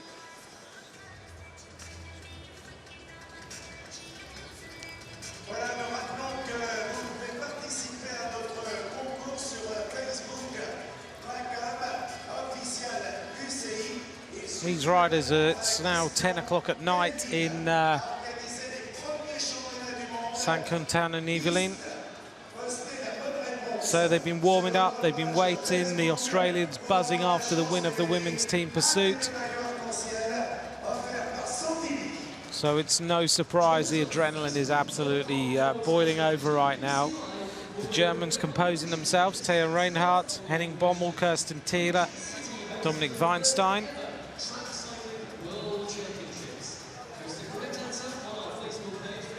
Henning Bommel just wandering around, getting himself ready.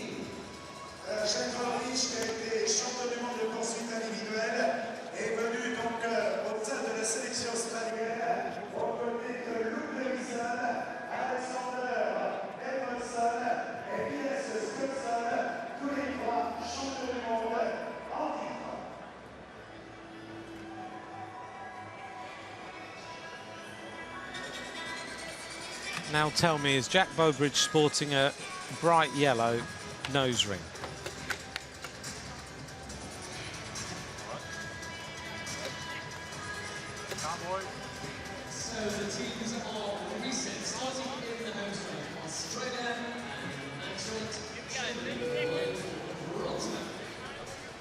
I think he might be. It's a new addition to aerodynamics.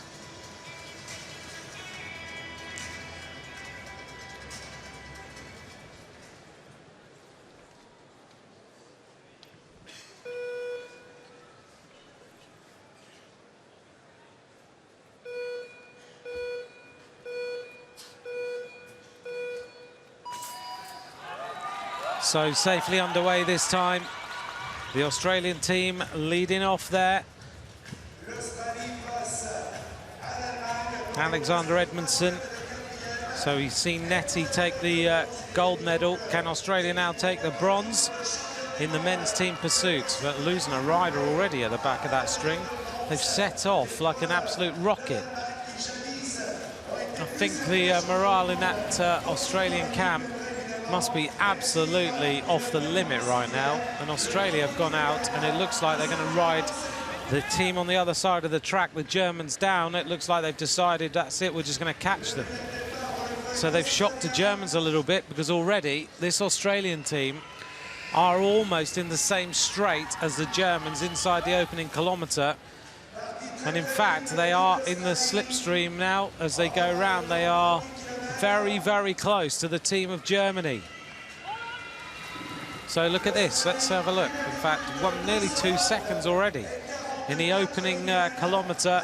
1-2 for Australia. 1-2-0-4-4 was the opening kilo.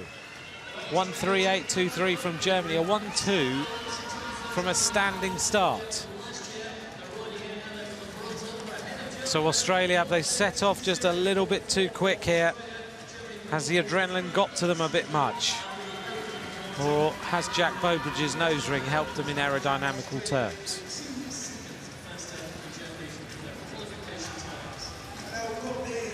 So heading towards the 2,000-metre point. And still the tempo is up. 1.7 seconds is the difference for Australia. They are riding the Germans. They are trying to get close to them. Remember, this is just a pure race. It doesn't matter. It's about whether you beat the team on the other side of the track. It doesn't matter what time you do, but if you catch them, that's it, race over. Australia led by Bowbridge on the front. Thanks to all of you. If you're fans of Australia or Germany right now, stay glued to the coverage. Let us know what you think at UCI_track.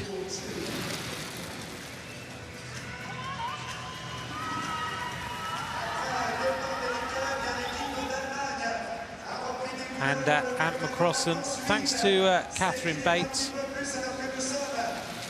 Congratulations, by the way, Catherine, who, of course, has been a tremendous competitor in these World Championships. She says his nose ring, she's just giving us a little bit of update, is something that opens his airways, and he swears by the capabilities of it. Right, I didn't know that. I've never seen Jack with one of those in his nose before, but maybe that's because he's never worn a bright yellow one. Thank you to Catherine Bates, for joining us on Twitter tonight. Great to get an insight from someone who knows exactly what she's talking about as far as track cycling is concerned. Down to 3, and Germany are all over the place. The Germans have completely exploded, and now Australia sense that the bronze medal is theirs. Germany down to 2 riders. They look around, they're going to have to slow this one up because Australia are about to catch. Suddenly there are German riders spread all over the track. The bronze medal is going to go to Australia. The race is over, and the Germans have no longer got a team on the race. Australia will take the bronze medal in this ride. Here they go, they hit the line. They're going to set a time, and the time is, well, we don't get it because the German team were what we call overlapped. They only had, the minute you don't have the entire team there, then that's it.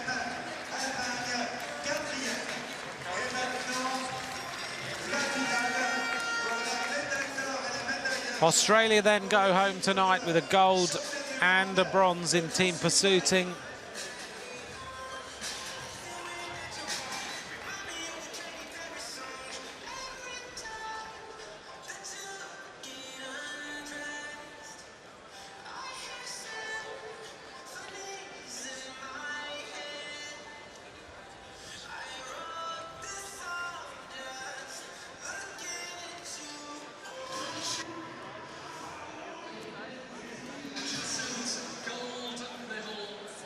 The German rider waving the Australians through safely on the track. They take the bronze. So Jack Bowbridge, Luke Davidson, Alexander Edmondson, Miles Scottson will stand on the podium later on as we turn our attention now to the final between New Zealand and Great Britain. This is going to be a very, very interesting race. Great Britain, I don't think they'd be upset if I said that they've not looked as well drilled as normal. They've been leaving gaps. They haven't looked as fast and as compact as they normally do, but they found their way through the final by riding some fast times. New Zealand have looked very, very good all the time. Counting down now to the start. This is the final gold medal of tonight.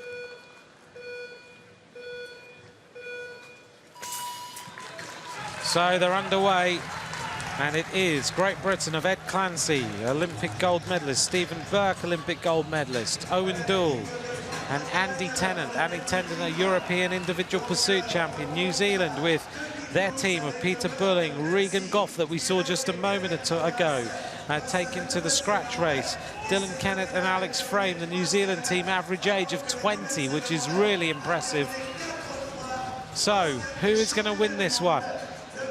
Great Britain have already seen their women's team pursuit squad beaten for the first time at 4 kilometres. Great Britain last year just weren't on the mark as far as team pursuiting was concerned. New Zealand looking good with their new track in Cambridge in New Zealand, of course.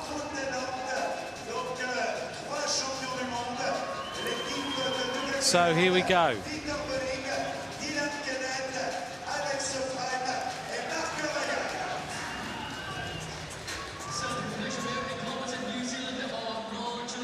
Let's take a little look then as we head towards the next section of this race. New Zealand are ahead, 1-3-0-1-3. Great Britain 1-3-2-5-6. Looking at the two teams right now, New Zealand look very, very well drilled. Great Britain don't look quite as well drilled. A few gaps in the wheels, although New Zealand now starting to be under pressure. The New Zealand squad, though, with that stealth-like look, all in black, all the black bikes just look supreme on this track. But it's very, very close. We'll get a telltale sign at 2,000 metres.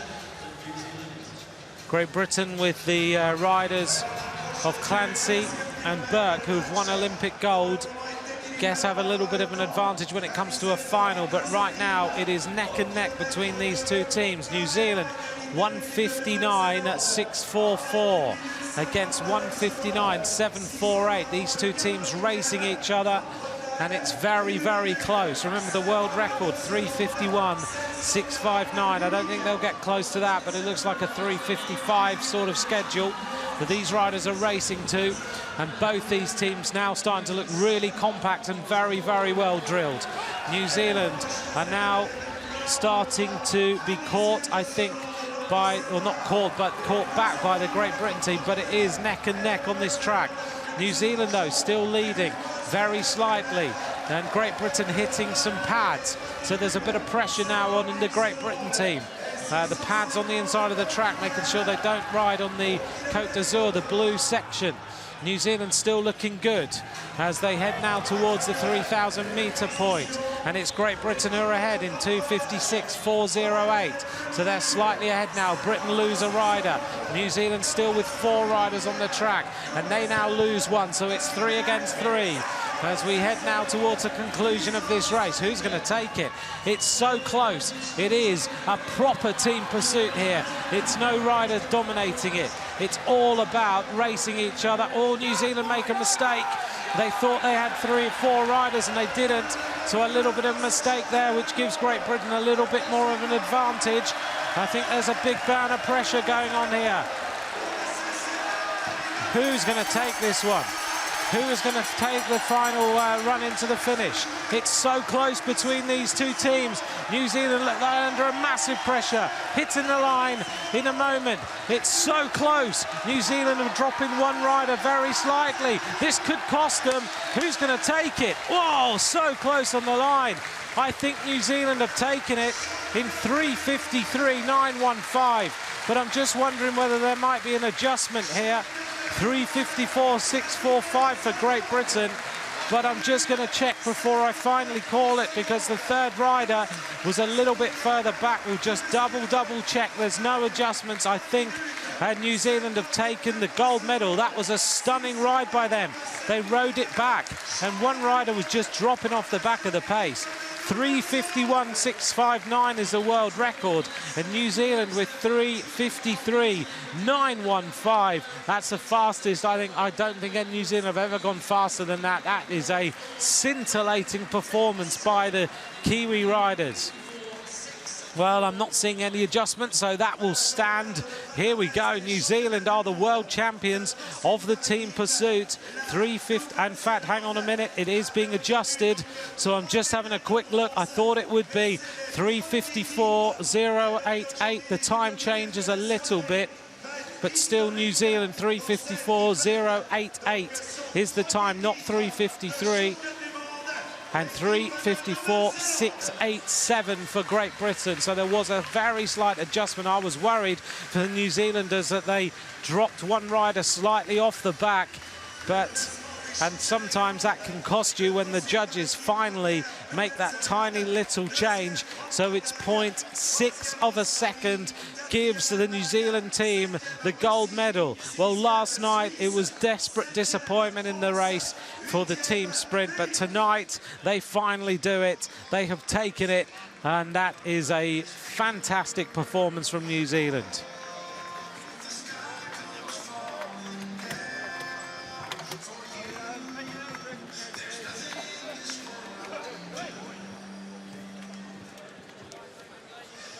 Wow, that was a fabulous ride, wasn't it? They raced each other properly.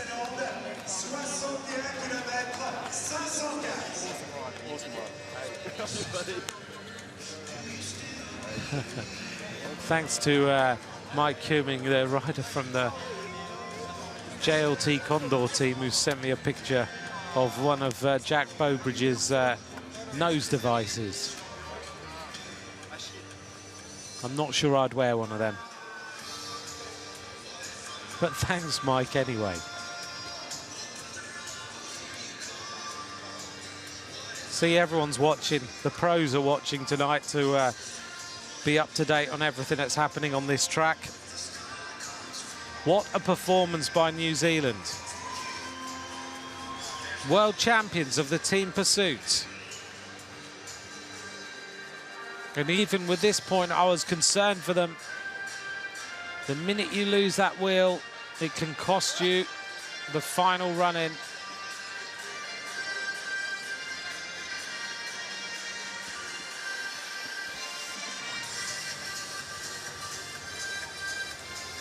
Ecstatic, the New Zealand team. Well, I said they just looked good all the way through. The gaps between the wheels were tiny, and there's the entire squad who have raced. With the coaches as well. So in the team, we've had Peter Burling, Dylan Kennett, Alex Frame, Mark Ryan, Regan Goff, who have raced team pursuit during the qualification stages. And here is Lucas, the winner congratulations. of that previous it's race. your first big achievement in the elite category. Yeah, right. It's the first time for me that I am world champion, and it's a very, very nice feeling here. Yeah. Your father was also world champion, right? So is it something, a matter of family? Yeah, my father was a world champion in the team pursuit on the road in 1973. And yeah, that's a victory for him. So I hope he's very happy now. And yeah, now we have got 2 jerseys at home, 2 world champion jerseys, and it's a great feeling to have this jersey at home. Yeah, now. Yeah, you look very emotional. This is also the 2nd gold for Germany in 2 days. That's very good also. Yeah, for sure. Yes, yesterday won Stefan Pohl, and I'm very happy for. Now we have got 2 gold medals, and that's a good trend. Yeah. Thank you very much. Congratulations.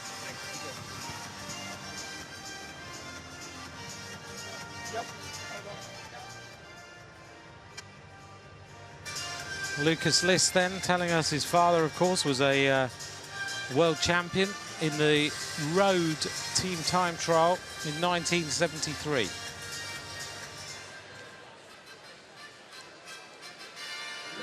and gentlemen, the medal ceremony for the UCI Tricycling World Championships men's scratch race. The men's scratch race final then. This is the presentation. The bronze medal going to Bobby Lee of the United States, Albert Torres of Spain, and silver, Lucas Liss in the gold medal.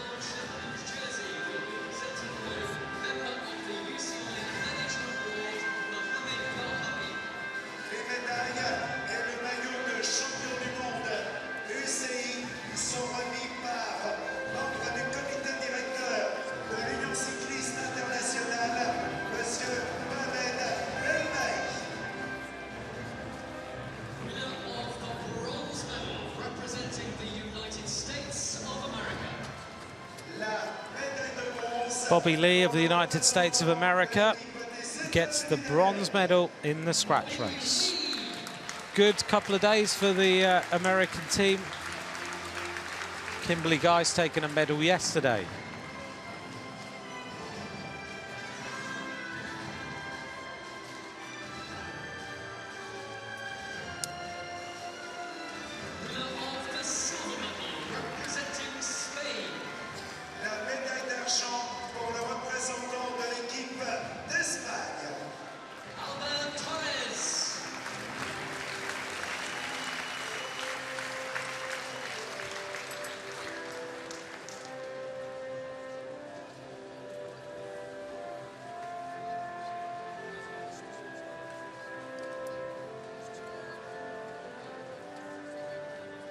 The UCI Track Cycling World Championships men's scratch race gold medalist and winner of the UCI World Champions jersey, representing Germany. Champion du monde et vainqueur de la médaille d'or lors du scratch 15 km homme des championnats du monde, Miss UCI, le représentant de l'Allemagne.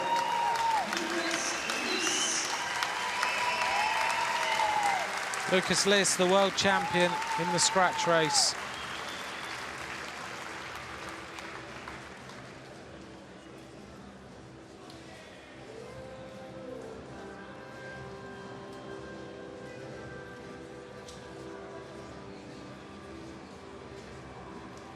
Trying to stretch the jersey over his head.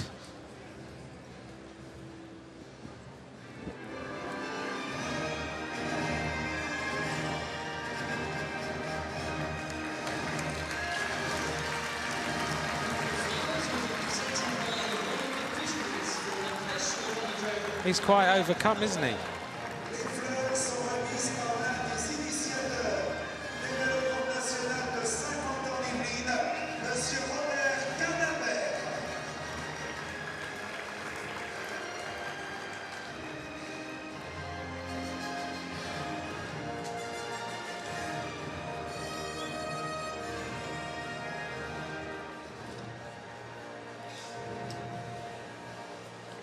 And now the national anthem of Germany.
The men's scratch race, there's the podium, Lucas Liss, Albert Torres and Bobby Lee. Great to see some new faces on the podium.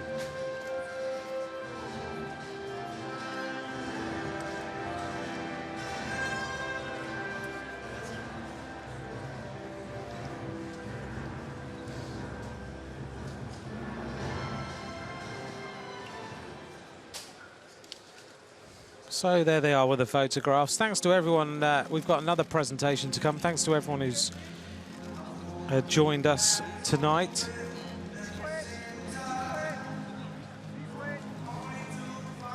We're going to hear from the winners of the men's team pursuit in just a moment. Thanks to some of the pros who've been watching, actually, and top riders, Joanne Trelagan, Mike Cumming, other riders who've joined us in on Twitter. Rowan Dennis, who joined us earlier on in the commentary box. And let's hear now from the winners of the men's team pursuit. Congratulations, guys. Congratulations, gentlemen.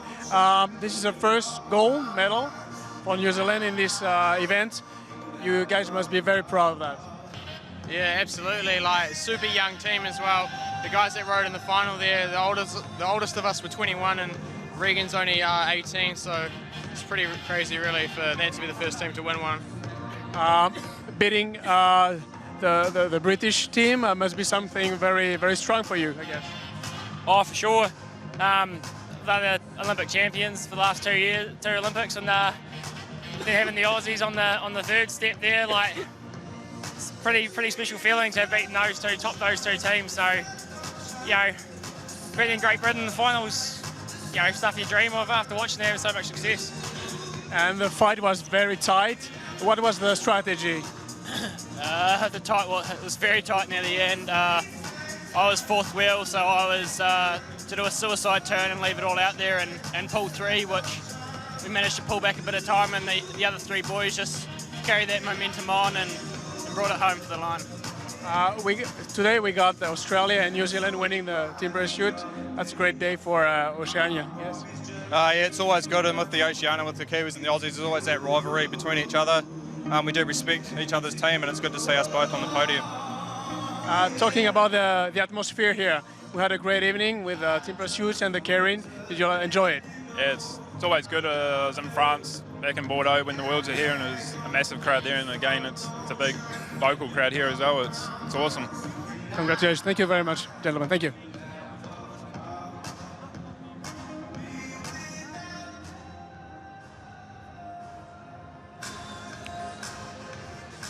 The New Zealand team then getting ready for the ceremony for the men's team pursuit.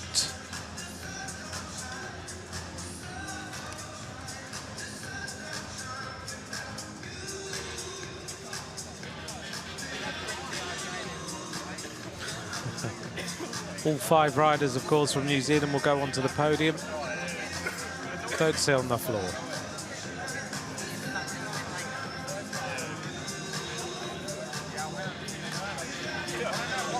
Well, the Southern Hemisphere teams have turned team pursuiting on its head tonight. Great Britain's women missing out on a gold medal for the first time in over 4 years. The New Zealanders beating Great Britain's team in the team pursuit final here. All change in the hierarchy of world cycling and team pursuiting.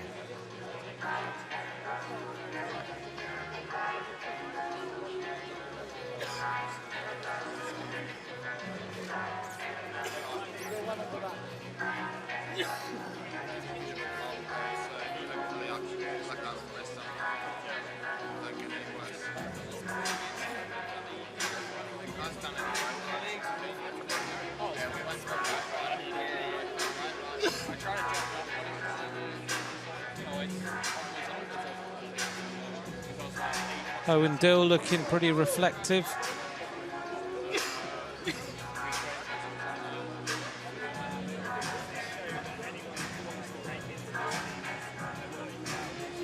Well, it's a much better performance than they had last year in Cali. They knew that they had to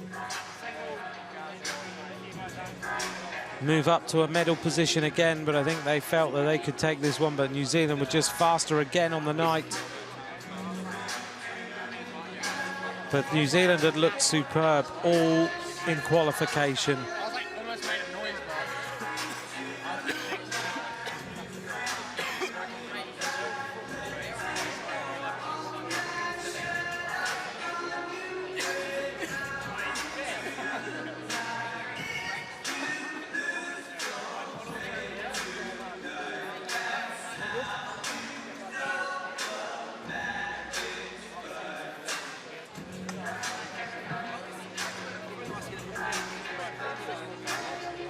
We're just waiting for this presentation then. I hope you enjoyed tonight's racing. We've seen Anna Mears take her 25th medal of the World Championships in her career. We've seen a world record from Australia in the women's team pursuit that raises the bar to 4:13 for the women's team pursuit. We've seen New Zealand win this one. We saw Francois Purvis put the crowd on their feet. A great night of racing.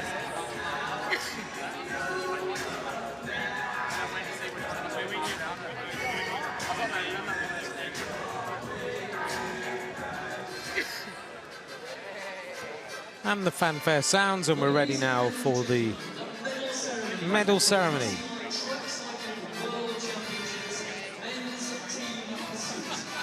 Mesdames et messieurs, cérémonie protocolaire des championnats du monde, piste UCI, poursuite par l'équipe homme.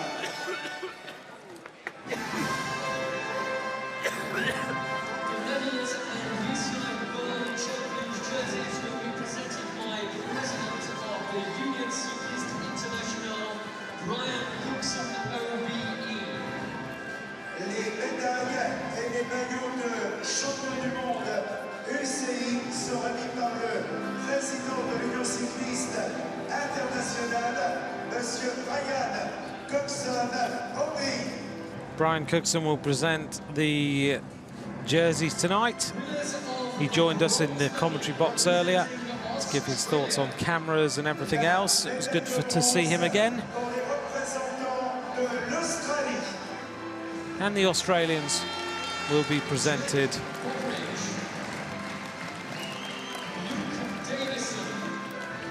with the bronze medals.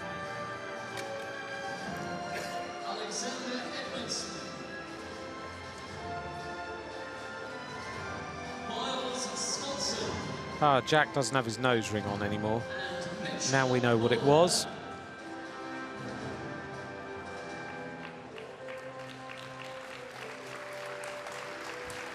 Winners of the silver medal representing Great Britain. La médaille d'argent pour les représentants. So the Great Britain team, Australia with Jack Bowbridge, Luke Davidson, Alexander Edmondson, Miles Scottson.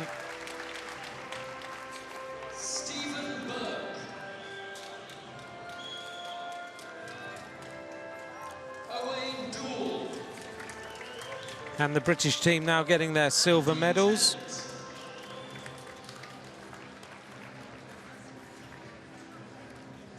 The UCI Track Cycling World Championships men's team pursuit gold medalists and winners of the UCI World Champions jerseys representing New Zealand. Champion du monde et vainqueur de la médaille d'or lors de la poursuite par équipe hommes des championnats du monde. New Zealand then, the world champions. Here they are, Peter Bulling, Regan Goff, Dylan Kennett, Alex Frame and Mark Ryan.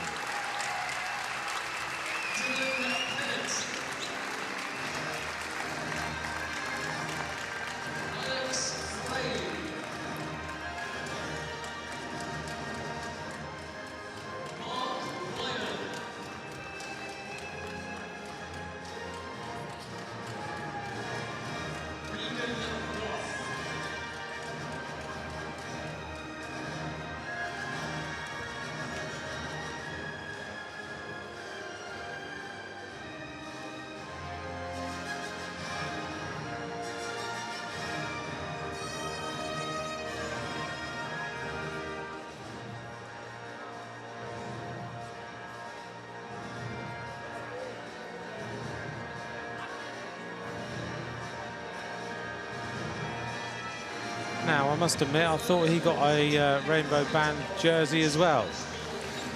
The final member of the team, but they've only brought 4 jerseys out. Anyway, they are the world champions. I'm sure that'll get sorted after the presentation.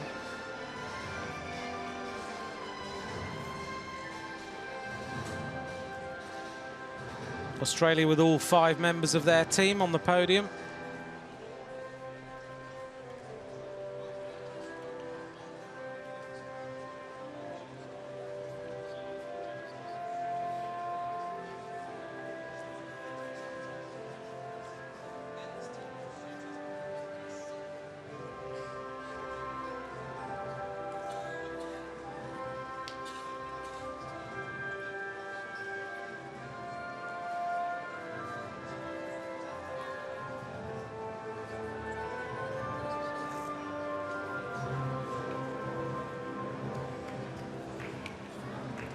As we await the national anthem of New Zealand.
The world champions, New Zealand, on the top step of the podium.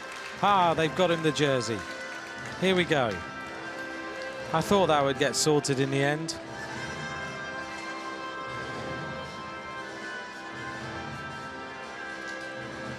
Finally, the team are united, all in the rainbow bands.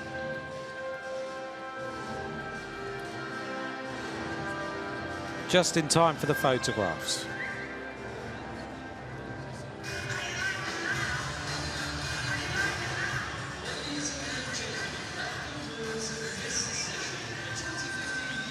Well, there we are, the final of the men's team pursuit tonight. It was a thriller. Here's the medal standings. After 8 events, Germany are top of the leaderboard.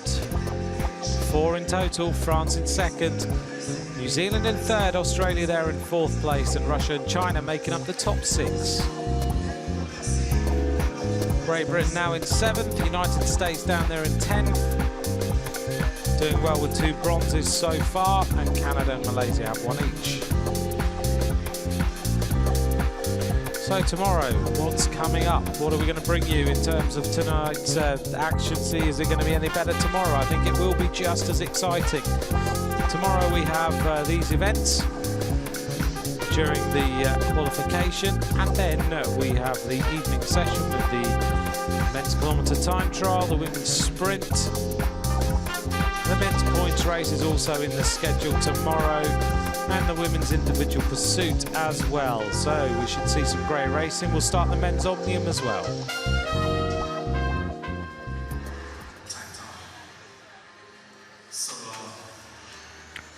Well, let's take a look then at some highlights of today's racing. What a fantastic night here in the velodrome.